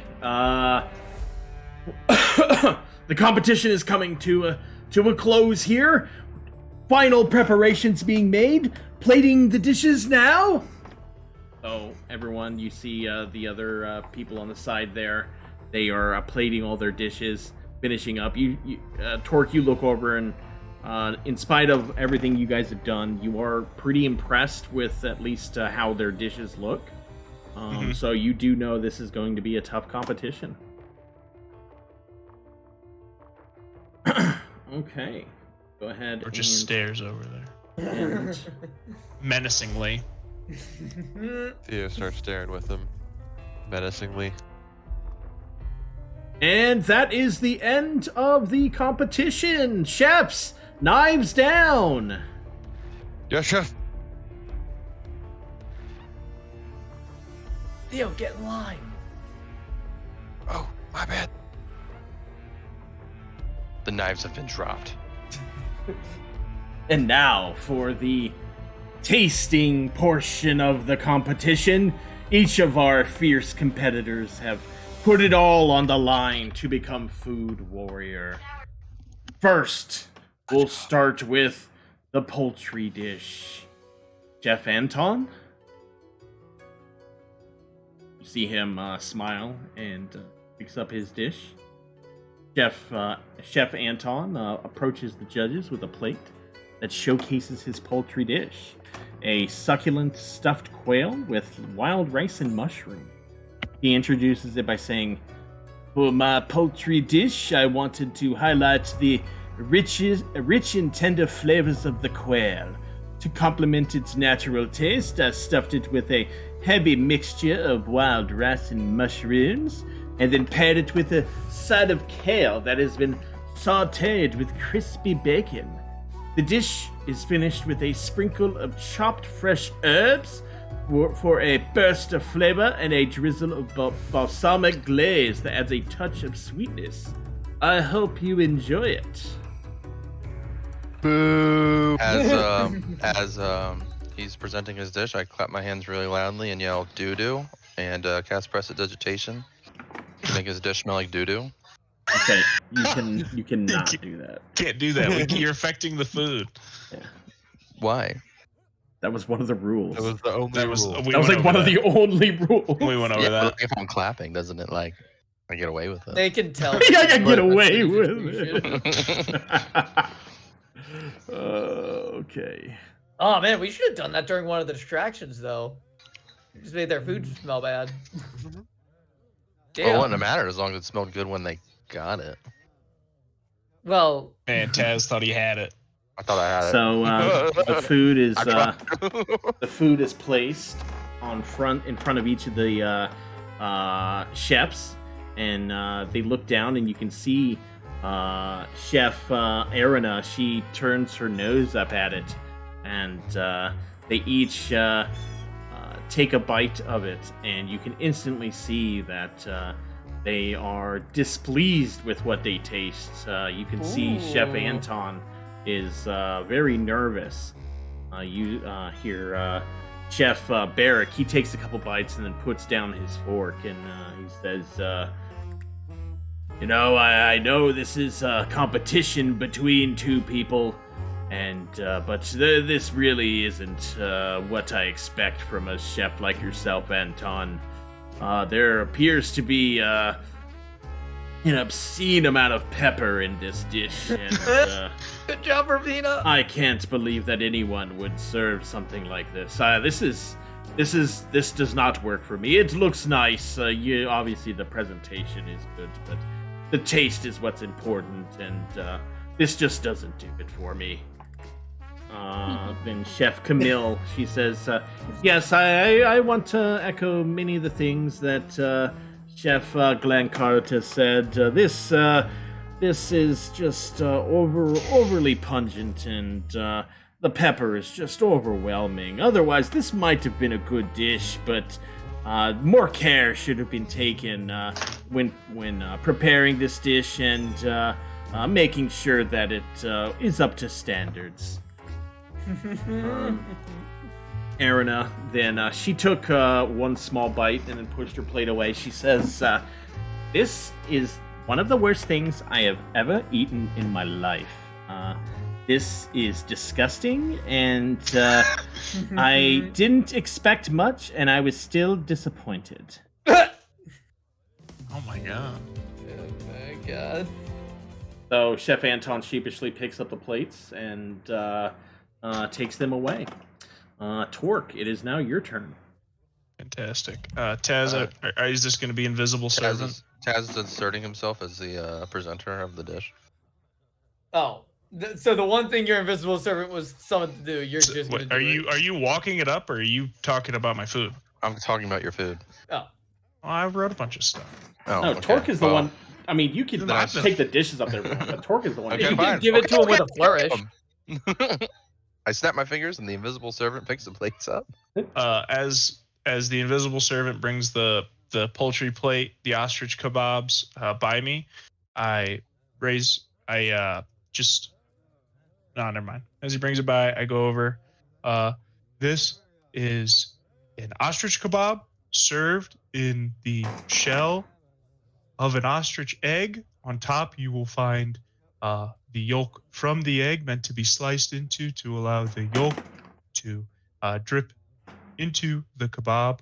On the kebabs, you will find, as I said, ostrich meat, garden peppers, and mango to help balance out the chili flakes inside to give a sweet yet hot flavor that also embraces the richness of both the yolk and the ostrich meat.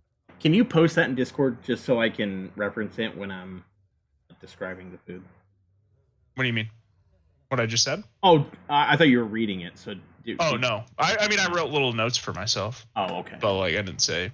Can you just type in some of the ingredients in the dish? Yep. Give me 1 sec. You have the. I have stuff for the first three, which are the ones that. Dude, I'm more nervous for this than I was for the trial. The judges look down at their plates, and you can see them. They look pretty impressed with the dishes. Each of them pick up their fork, and they begin tasting it.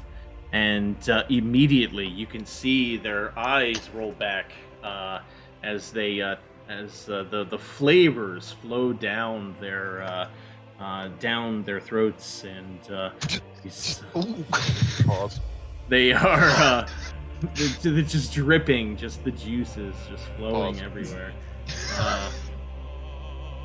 Camille, she says, "Oh my goodness, Tork! I've never tasted ostrich like this before. It's the flavors. They complement each other so well. Just, the garden peppers and the mango, such a yin and a yang of flavors. I haven't tasted anything like this since, my early days." Barrack's like, "Oh, Tork, this takes me back. That's what food should do. It's about memories, and this dish, it reminds me of when I was a young lad, and my father would bring home a bird and cook it. This is simply splendid, Tork." And Arena is like, it's quite good. I'll give you that. It's not the best thing I've ever had, but I gotta say I am very impressed with what you've made. Really, the balance of the mango and the garden peppers, it really adds a nice touch to the ostrich. It's not a dish it's not a meat that can be cooked by many people, so it is impressive that you were able to balance all these flavors. Tork just turns around and he points at his head, good idea, and points at Taz. Thumbs up. I also thumbs up and wink. That song was called "The Ostrich I Wouldn't Mind Being Embraced By." What? Amazing. Okay, so the whole crowd, they cheer. Tork looks like he has taken a commanding lead at this point. Chef Anton looks perturbed, but he picks up his next dish and approaches the judges. And he says, for my seafood dish, ladies and gentlemen, I present to you my seared scallop dish. The scallops were seared to perfection with a nice golden crust, while still being perfectly tender and moist on the inside. The lemon beurre blanc sauce is a classic sauce that pairs perfectly with the sweetness of the scallops, while the risotto with saffron and roasted asparagus adds an earthy and rich flavor. Finally, I've garnished it with some microgreens to bring out a pop of color and freshness to the dish. I hope you enjoy it as much as I enjoyed creating it. The judges apprehensively dig in to the food, but it isn't long until you see the smiles begin to creep across their faces. Barrick is digging into his dish. You can tell he enjoys it quite a bit. Aaron even takes more than one bite. He looks like she enjoys the dish as well, along with Camille. Camille says to Anton, Chef Anton, I'm very glad you're able to redeem yourself with this dish. The beurre blanc sauce, the lemon, it was a nice touch. I do enjoy that. The roasted asparagus, very earthy and rich. It really feels like I'm eating something that came straight from the field. So well done. Then Chef Glancart, he says, now this is an inspired dish. The scallops are very, just well cooked. I did see you had a little turmoil over there while you were cooking, so this is a great way to recover. Very impressed, and I like the variety of different greens that you used. Very good. Chef Arena says, yes, so this is more of what I expected when I came to this competition. It is good, though I do feel like you overdid it with a bit of the lemon. It's so heavy-handed, but all in all, it's a passable dish. The crowd, begins clapping for Anton, and you can see he's sort of, relaxed a bit. Nice. That is your turn. Yep. I assume again the invisible servant grabs the seafood dish. Is that right, Tez? Yeah, and I say bring out the dancing lobsters, and the unseen servant also makes them dance as he brings them up. Here you have our dancing lobster dish. These are boiled lobsters soaked in a homemade garlic herb butter handmade by our team. Dancing upon a bed of rosemary, thyme, and parsley. Please allow this lobster to dance along your taste buds. You hear some oohs and ahs of the crowd as the plates approach. They are very impressed by your dancing lobsters. They dig in passionately into the dish, but each of them, after they take their first bite, they spit it out. Oh! What is this?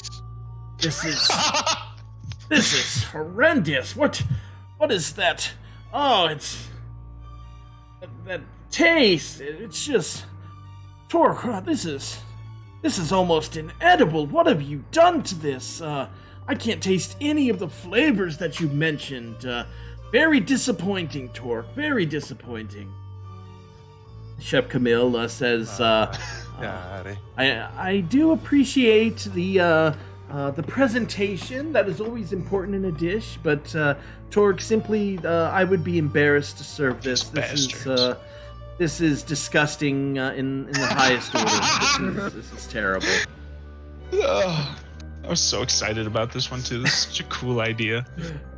Aaron of the God Tongue didn't even have to taste it. You could tell by the smell that it was off. She says, This is just simply revolting, and I won't even grace my tongue with it. This is why you don't let Timid do anything with survival checks. This is because we knew that going forward. Yeah.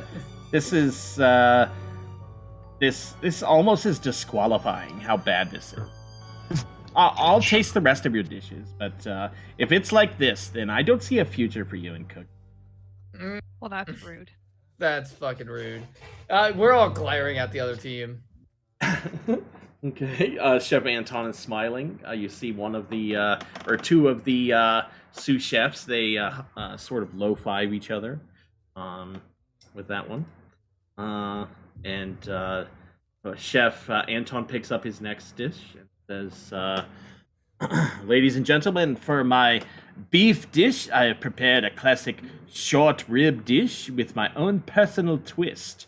The short ribs have been slow cooked to perfection, allowing the meat to become tender and juicy, infused with the flavors of the red wine and tomato sauce.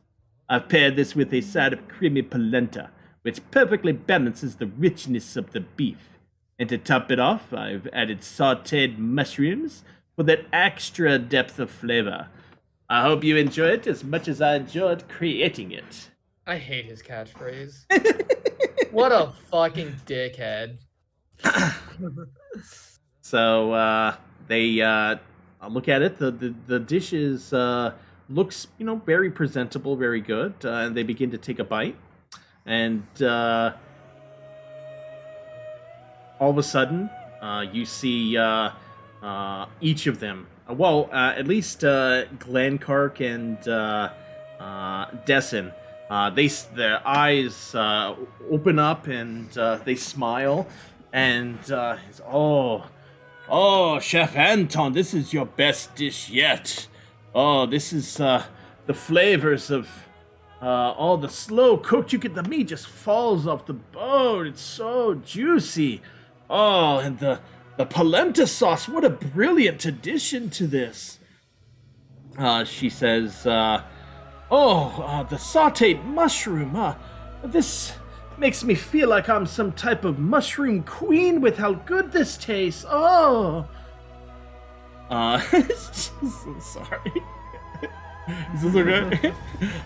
Chef Arena, she says, yes, Anton, I have not been impressed with you so far, but yes, this was quite good. I'm mixing up my accents now. This was good, but probably your best dish yet, but I hope you can do better. Okay, so Chef Anton with another hit for his third dish. Anton picks up the dishes and takes them back. Tork will grab the invisible servant will grab the third dish, the beef dish. Coming to your table now is a steak tartare, chopped so finely that you don't even need to chew. It is mixed with olive oil, onions, capers, Worcestershire sauce, and egg yolk. Sprinkled on top is some sumac spice to add a little danger to the dish, a little excitement. And if you listen closely, you might still hear the ox mooing. As the plates rest on the table, there's a low from underneath the plate. You see Camille sort of do an excited clap together. She was very happy about that. That's so good, Taz. Thank you, some of my best work. So they begin digging in, and you can see that they quite enjoy this dish. They are very happy with what they're eating. You can see Glenkark. He eats about half his dish. Typically they only take a few bites, but Glenkark's he can't stop eating it. He says, "Oh, Tork, yes, this is my favorite dish of. Oh, I'm not. That ostrich was so good. This is equal with it. This is, the oxen was just an incredibly inspired choice. Not many people can cook with that, and there's a lot of skill here. I do see maybe this was a technical cook. I don't sense a lot of joy in the meat, but the rest of it around it is simply incredible. The olive oil is a nice balance with the onions and capers and Worcestershire sauce. Simply a fantastic dish, Tork. I would eat this. I would make this at my restaurant. Camille says, yes, I again have to agree with Chef Glancart. This dish simply is a wonderful choice. Oxen was an incredibly inspired choice. Typically in these types of competitions, people won't touch the meat, but this is just simply wonderful. Thank you, Tork. Chef Arena, she says, I have to admit, I am impressed with your ability to match all these flavors together. I haven't really seen anyone put flavors this diverse together into one dish. This is my favorite dish of yours yet. Yeah. So another good one from Tork. So far we have 2 good for each of them, 1 bad for each. Okay, so ready for the next dish. Okay. Chef Anton grabs his next dish and he walks up to the table. Next up, I'm excited to present my take on a classic roasted vegetable medley. For this dish, I've selected a variety of seasonal vegetables, including carrots, parsnips, Brussels sprouts, and butternut squash. I've roasted them to perfection with a blend of olive oil, garlic, and fragrant herbs like rosemary and thyme. To add a touch of sweetness and acidity, I've finished the dish with a balsamic glaze and some crunchy chopped hazelnuts. It's a simple and elegant dish that really lets the flavors of the vegetables shine. I hope you enjoy it as much as I enjoyed creating it. I fucking hate him so much. What a dick. They begin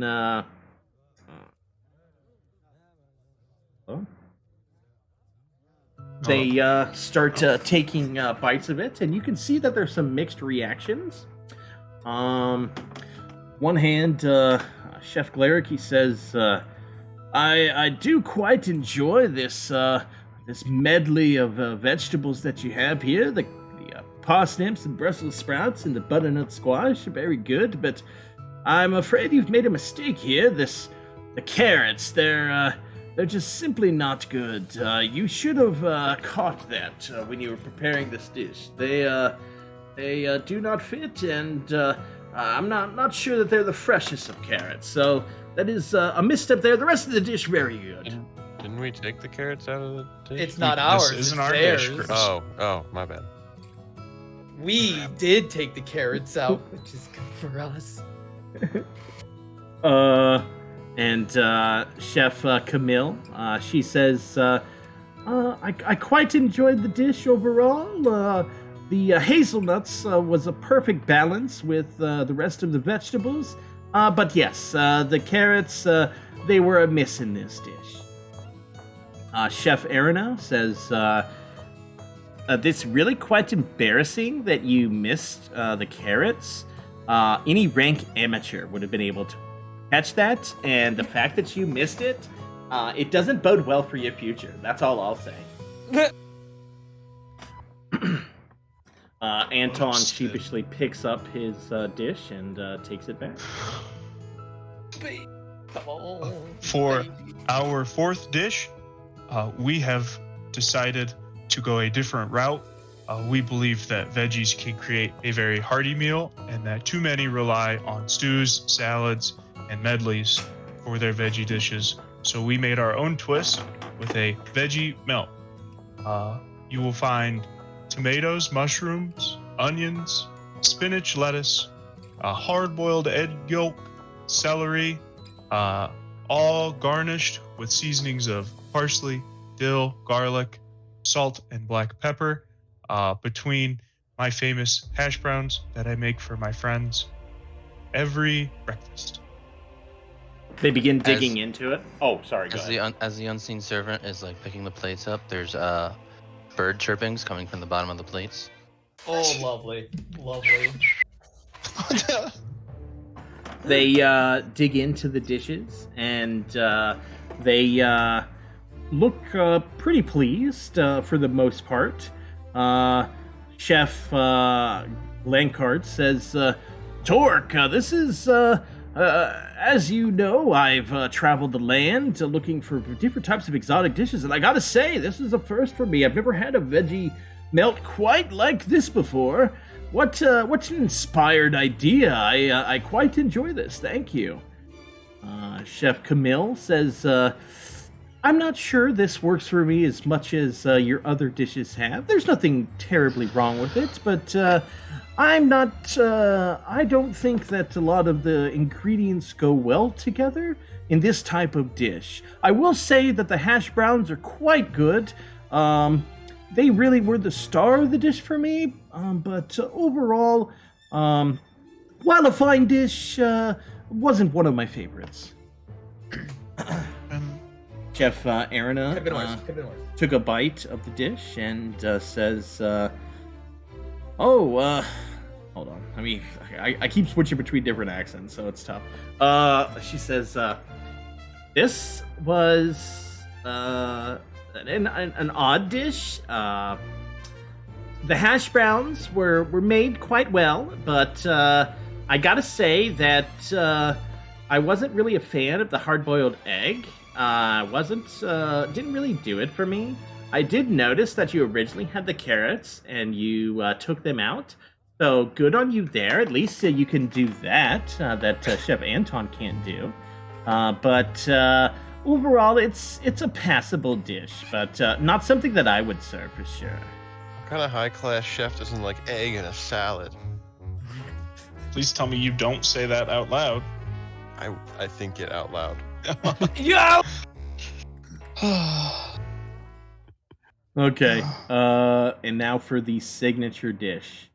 Yep, Anton picks up his dish, takes it up to the judges, says, he's got a proud smile on his face as he presents this dish.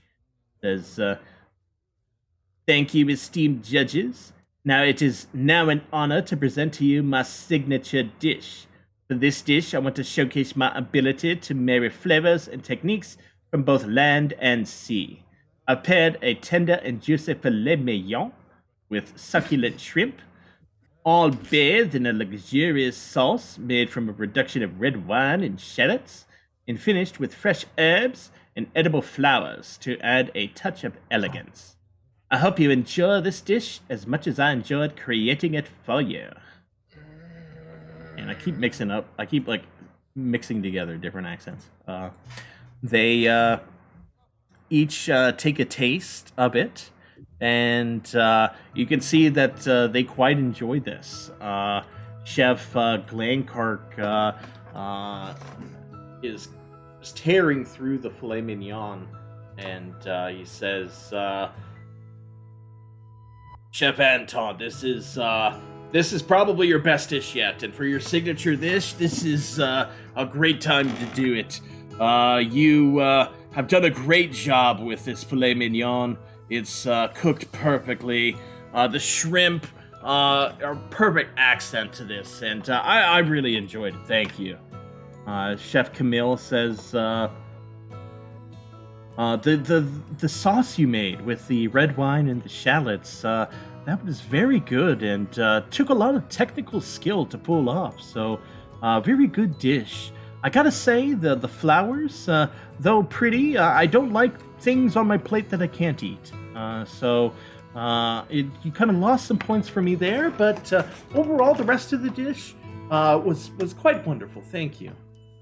Chef Arena, she says, this was definitely your best dish yet. It was a good pairing of both the meat and the shrimp, along with the different flavors that you had. But the flowers, that's just amateur hour. I would not do that in any of your future dish. If you want anyone to take you seriously, just don't do that. And he picks up the dishes and takes them back. Okay, Tork, it is your turn. Game time. Tork clears his throat. For my signature dish, I present Big Mike's fish sticks. I present the meal that is the reason I began cooking. Long ago, in a far-off realm, my father, Big Mike, would make this for me as a child. While we journeyed through the cold and dangerous forests of our home, I found respite in these fish sticks. For me, this meal is not about flamboyance or exoticness. It is about home. It is about sharing the calm that washed over me as I shared a bonfire with my family. I hope you can feel the same embrace of my father's that I feel every time I bite into these. As the plates are going over, they play a low like godly like music, like, and they notice that the fish sticks are plated very plainly. They're just kind of stacked next to each other, as if to imply that the flavor will speak for itself. Okay.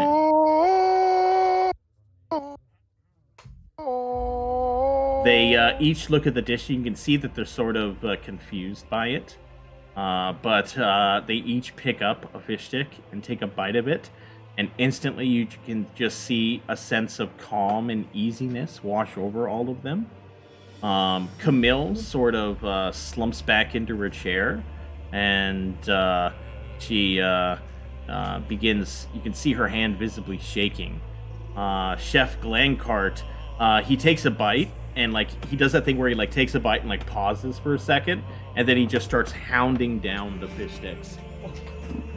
Chef Arena takes a bite of the fish stick, and at first she puts the fish stick back down, but you can see her sort of eyeing the fish sticks, and she begins picking them up, and she continues to eat them as well. Each of them finish the plate in front of them. Chef Glancart says, "Tork, this is truly a testament to your skill to have the courage to place such a simple dish before 3 judges like us and just let the food speak for itself. It's really an incredible accomplishment, Tork. You've earned my respect here today." Chef Camille, she calmly looks at you and says, "Tork, I haven't tasted food like that since I was a young girl. I remember when my father used to bring home fish from the local lake and do the cooking, and I remember the smells, they were perfect, and this is what I remember when I eat your dish. It's the water from the lake itself is washing over me. It's truly an incredible dish." Arena says, "I don't say this lightly, but this is probably the best dish I have had within the past day. This was truly inspired, and I commend you for your skill." Oh. So the crowd goes wild. As that entire presentation was going on, was Chef Anton going from being very smug about it, like, "Oh wow, that's what you have"? You can tell he's extremely nervous. Yeah, he was. When you presented the plate, he looked very smug because he saw your plate and was like, "Oh, this is in the bag." But as soon as they started reacting to it, you can see that life drained from his body. The announcer walks over to the table and confers with the judges, speaks with each of them individually, and then walks back up and says, "We have a decision. It was an incredible battle between 2 skilled chefs, but there is one clear, unanimous winner. The winner of the food war is Tork the Turtle Chef! We did it, guys. We did it, guys. We did it. Tork jumps over the table and picks everybody up in a group hug. Oh, ow, ow. Oh, I love you guys. You guys did so good. You guys did so good. Taz is just sobbing. Everyone is cheering you on. Albrecht is he's standing up, hooting and hollering. He's trying to get everyone to chant Tork's name. Tork. And Tork. you hear him yell, "I'm all torqued up!" Fucking fire. Chef Anton. He gives him that big old, like, across the room point. Chef His long Anton fingers. walks over to you and says, "Tork,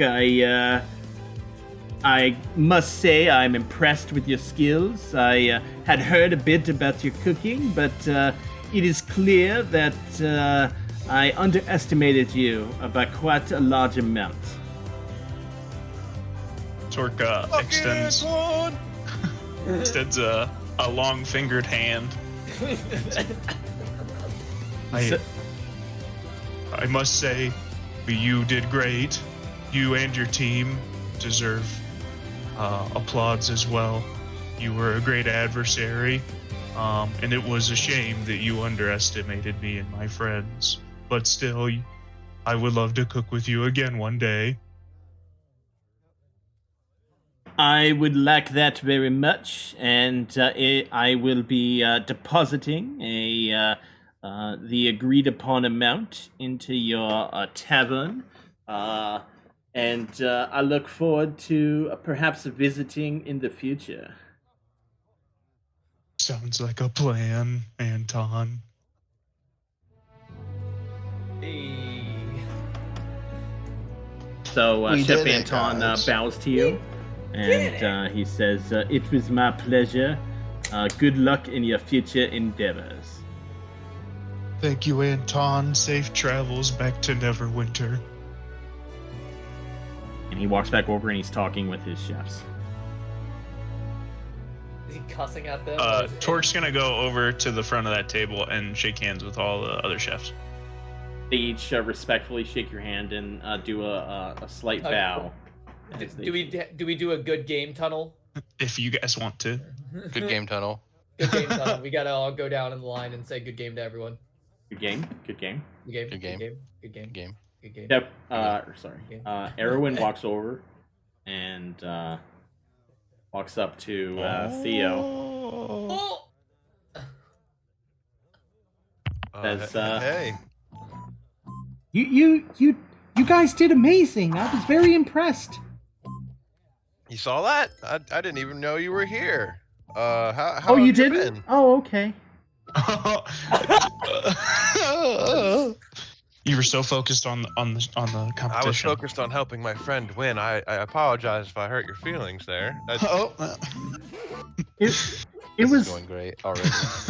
it was very cool seeing all you guys cook together. I just have heard so much about all of you, and all the cool things you guys have done for the city. And Hagamore, talks very highly of each of you. So I thought I would come and support you all.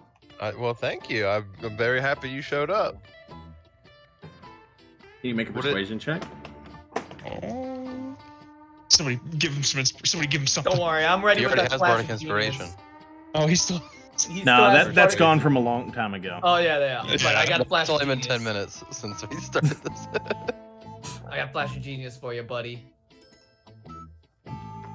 Just in case. How do I not use bardic inspiration? Just hit X. the X if you don't want to.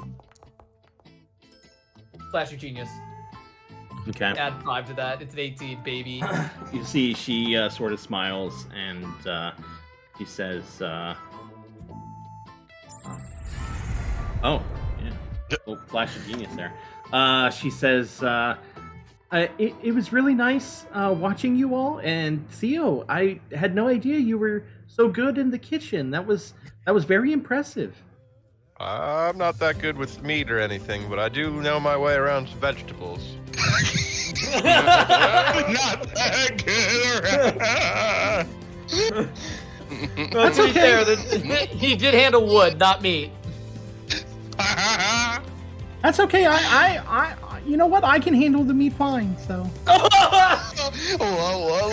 to know. Well, you can work on the meat and I'll work on the vegetables. You want to cook together sometime? Just standing on the table now? Jumps on the table. Let's go.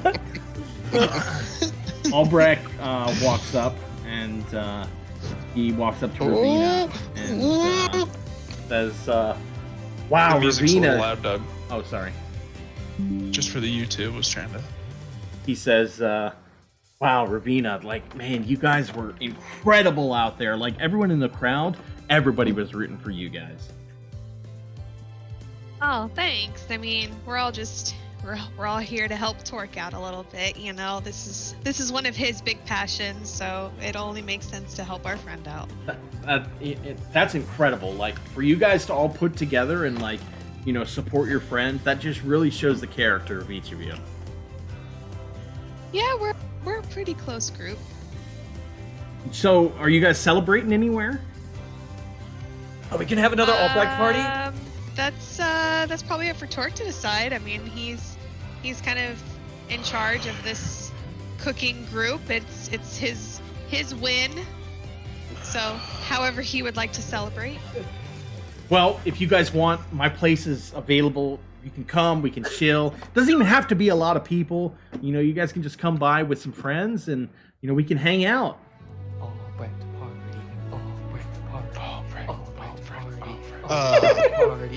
Can Tork assert himself and Yeah. say he heard that? Yeah. I think I had a really fun idea for all of us to go celebrate. Maybe we could pick up some drinks and then we could go to the lake and have fun, and we could fish, or we could swim, or we could just enjoy the sun and not be all cooped up. Lake party. That's a fantastic idea, Tork. Yeah, let's go. And Erwin's like, I'm not doing anything. I would love to join. You want to come with us? You want to come?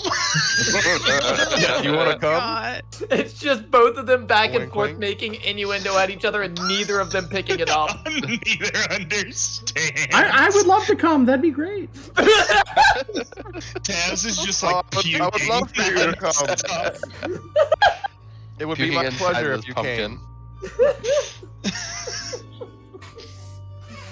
So, you guys exit the bubbly barrel. Everyone is slapping Tork on the back. Very happy slap him on with his performance.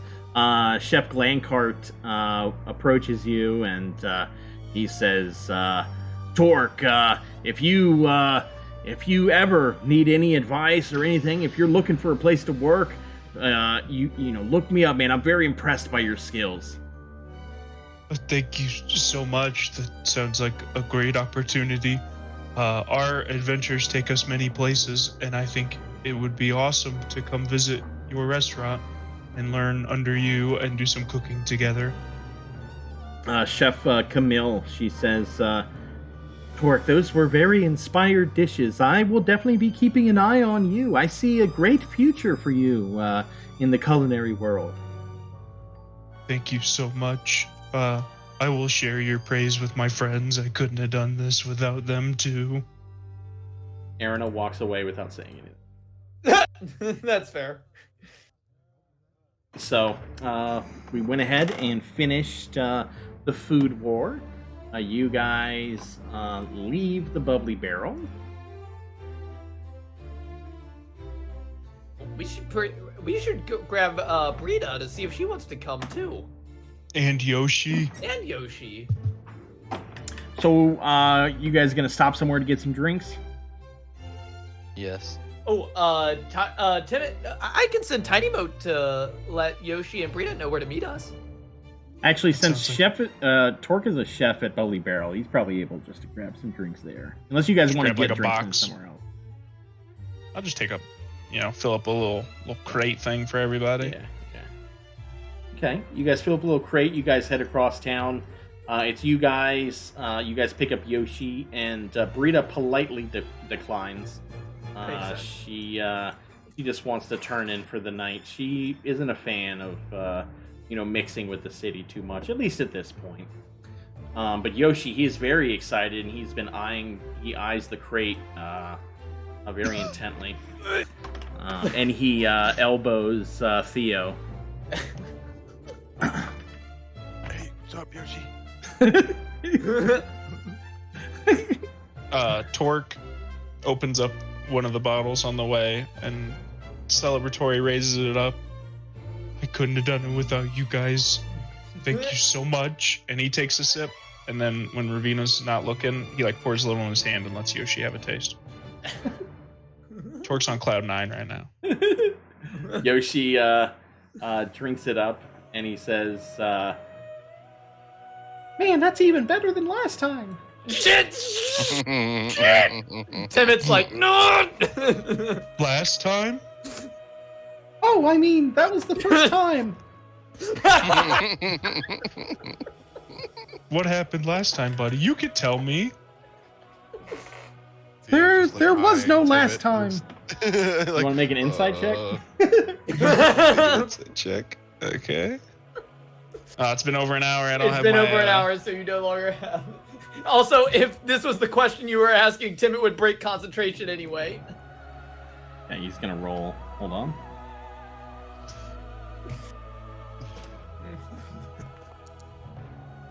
Okay, yeah, he's lying his ass off. Do I notice him darting his eyes at anybody? Yeah, he's looking at Timit and Theo. Tork Theo. turns to Timit, and he doesn't look mad, but just really curious. Timot can't lie. Timit's not a Theo's liar. just whistling, looking at. I think we should enjoy the party, Timit, and then let's have a talk about this. But Ravina doesn't have to know. All At right. least not yet. All right, so Timot is gonna walk back with Tork just a few feet back out of earshot from anyone else, and be like, "All right, so when we went to the Heavens Arena, after taking out that troll, Yoshi and Theo wanted to celebrate. So Theo kind of bought Yoshi a drink or two. Or two? Doug, was it two? It was 2, yeah. Yeah, it was two. Did he get my son drunk? Yoshi. He was pretty drunk, yeah. He seemed pretty drunk. Okay. Thanks for telling me the truth, Timit. I can't lie. Lying is not my strong suit, and it's better just to be honest with people. We'll talk about this more later, but we should just enjoy the party. All right. Timit's sweating fucking bullets right now. Tork rages. There's an axe in Timit's back right now. Just a Yeah, gauntlet the away. size of Timit hits him. He goes flying across the lake. So you guys make it, I'm assuming this is where you guys are going to go? Yeah, that'd be good. That's kind of what I was thinking. Yeah, there's a little pavilion there. You guys all sit along it. Some of you pull out some fishing rods. Some of you are just sitting there telling, talking. Albrecht is trying to entertain Ravina, maybe tell some jokes. Just talk to her about his day and Show it off. trying to get her a little, her attention. Erwin is sitting, in the corner, just smiling and looking out at the lake. Tork is on Theo. his back, spitting water up into the air. Theo walks over to Erwin and sits down. Asks her if he can sit down. Can I sit here? Yeah, that's fine. That's great. Oh. So the lake is so pretty right now, especially after we put the- What is this voice? such a epic win in the kitchen. Yeah, I was very impressed. You guys, when I heard that you guys were going to be the sous chefs, I was surprised, but you guys really pulled it off. Yeah, it was. I knew we had it in the bag. Tork is a great chef. I only did my best as I could to be his sous chef. Ask her out. Ask her out. Ask her out. Would you want to come over sometime and we can cook some dinner together? Just you and me? Can you make a persuasion check? Quit doing this to the guy. Rule of cool. I use Flash of Genius. I have one Did you left. say persuasion? Yeah, unless you want to do just a straight charisma check. I don't know which is better for you. Probably They're persuasion. they're right? exactly the same. They're exactly the same. There is no difference. You know what? Doug, can we say that? Can we retcon one thing and say that Theo went up to Timid at one point and was just like, "Hey, I'm kind of nervous," and Timid maybe did enhance ability on Theo. What does enhance ability do? It allows him to give him one of basically advantage on one of the main stats, one of them being charisma. It'd be Eagle's Splendor. Sure. I don't think that's too far out there. Sure. I mean, hold on. Okay, so I want you to roleplay it. Theo, what do you do? This is before you go over to. Yeah. Okay. I was like, wait, in what situation? Yeah, I want you to roleplay what happens between you and Timid.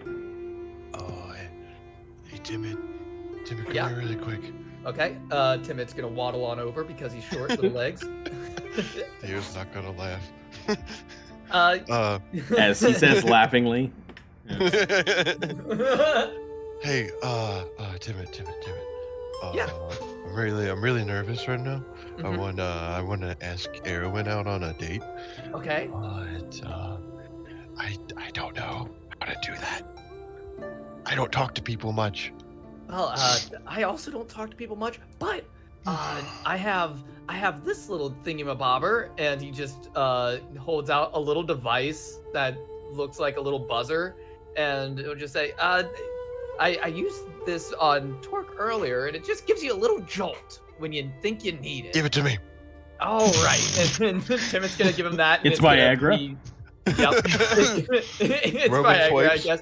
Yeah, and it's him casting Eagle's enhance ability on Theo and giving him Eagle's Splendor, so he now has advantage on all charisma checks for the next hour. Okay, go ahead and roll your persuasion again.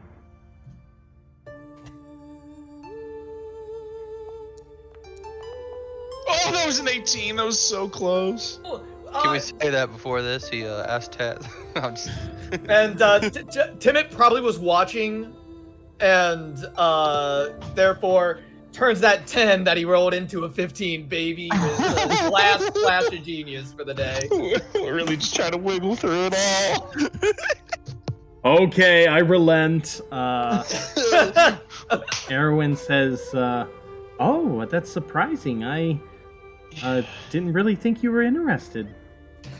Oh, I'm very interested. Well, if I'm being honest, Oh. you've caught my eye the moment I first saw you. He sort of blushes and she says, I thought you druids were only interested in trees." That's just a rumor. Don't heed into those. You are beautiful. Bro, why are you kind of adopting a Tork accent right now? Yeah, what is happening? I don't know. It's the enhanced ability. This is his nervous talk. Tork doesn't know, but he's like extremely like seductive. He says, "Yeah, that'd be great. When do you want to cook for me?" Oh wow, she's going for it. How about what's the date today? Like, what is it? Was it like a Tuesday? What is? What are you on? One like a regular day of the week? It was Friday night. All right. How about tomorrow night, Saturday night dinner? Okay, yeah, that'd be nice. Wow. Awesome. You're gonna cook Yeah. for me? I will cook for you. That I will do. Totally cook for you. Yeah, I think that would be nice. And What's your favorite food?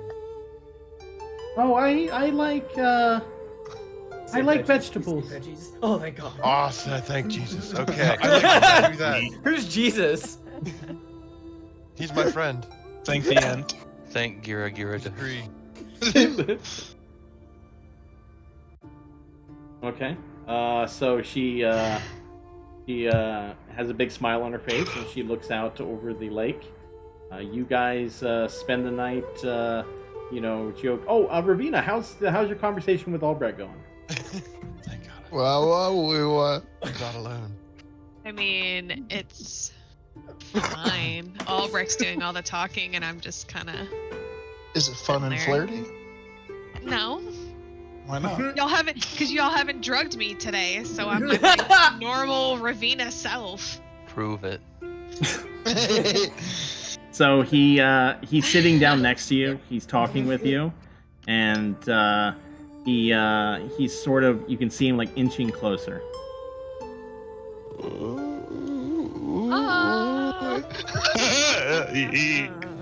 Do I need to break concentration and cast it on Albrecht now? Fuck yeah. Absolutely not. He doesn't need it. You know what? Albrecht I is didn't fucking say bored. that. Albrecht, as the sun is going down, like you guys see, you guys are sort of bathed in orange light, and Albrecht takes the moment to sort of reach out and try to hold your hand. I act like I dropped something out of my cloak. I bent down to pick it up. And Ooh. grab his hand. You bend over in front of him? Yeah, no, he bent I over in bent front of over him. to the side and avoid front holding his of him? hand. Okay. No. Albrecht sheepishly pulls his hand away. Oh my god. It's fine. She's hard to get. And he says, "Man, it's a beautiful night, isn't it?" Yeah, the sunset's pretty nice tonight. It's doesn't really compare to you though. Okay. The Riz. Roll it. He's got the Riz. He's got the Riz. Roll Constitution, Ravina. Okay, he got with his charisma. Hold on. Ooh. He got a 21. Holy shit! He's got the fucking Riz. The Riz Lord! Oh, wait, Riz what do Lord you Albrecht. roll? Probably charisma. If you tried to not fall for it. I have to roll charisma. This is not gonna go well. I mean, you Or don't really roll have to very roll. well. Just how do you think, Ravina starts to blush. Oh! Doesn't say anything. But doesn't say anything. You make a stealth check Ooh! to hide your blush.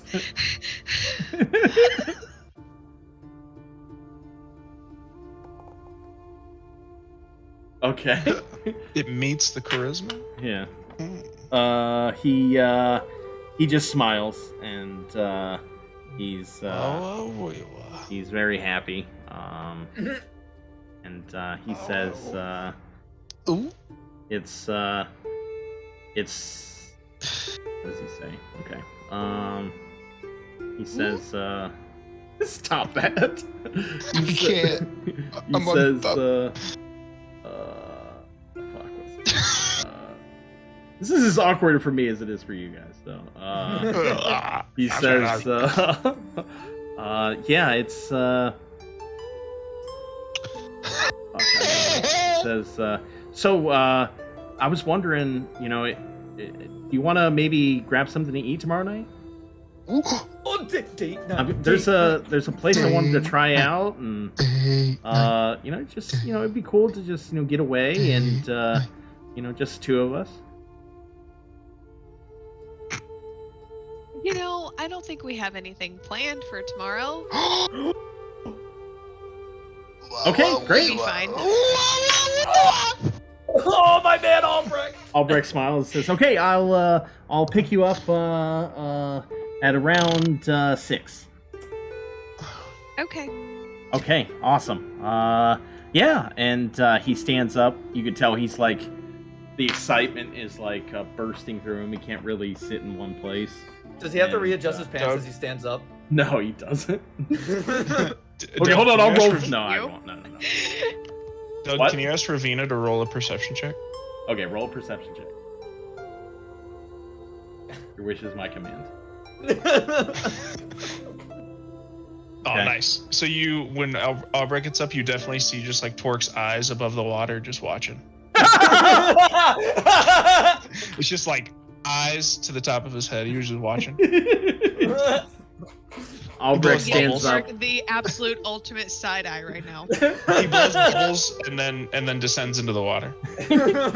Albrecht stands up. He grabs a mug and pours a drink, and he says, "Let's all hear it for Tork! Hip hip, hooray!" Hey! And everyone cheers Tork and the food warrior, and everyone drinks. And you guys have a great night, just spending time together, talking, and spending time in the lake. So I think that's where we'll end the session. Hell yeah. Yay! Hell Food yeah. war. Fucking banger. No one fucked an octopus.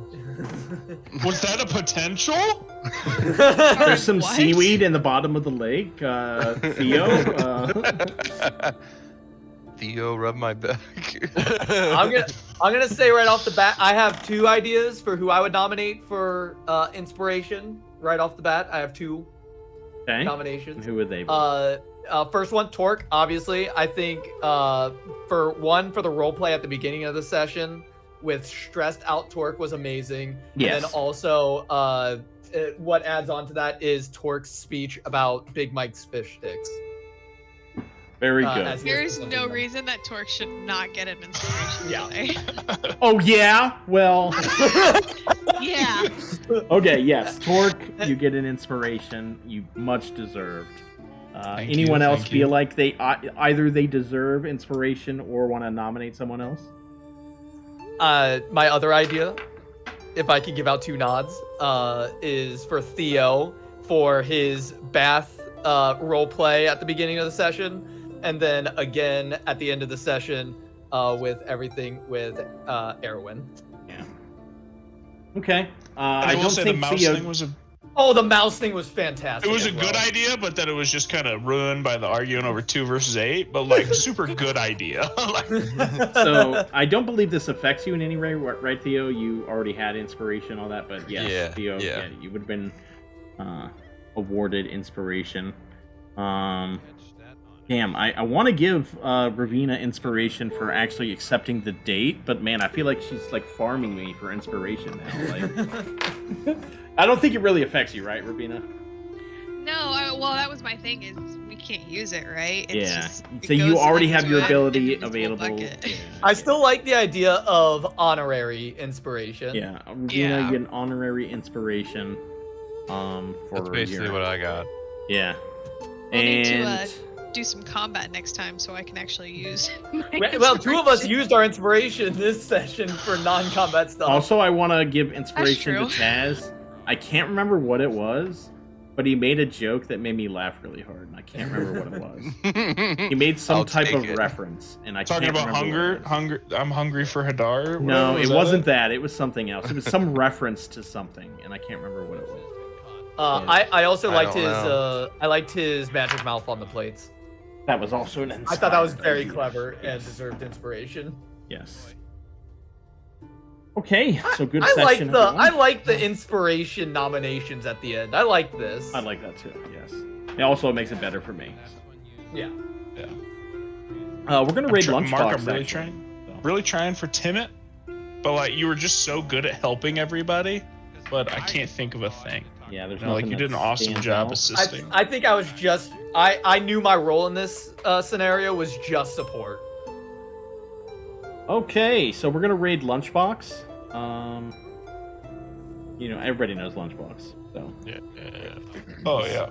skip D&D and then we'll or skip a D&D raid and raid Lunchbox. So good session, everyone. We're gonna take.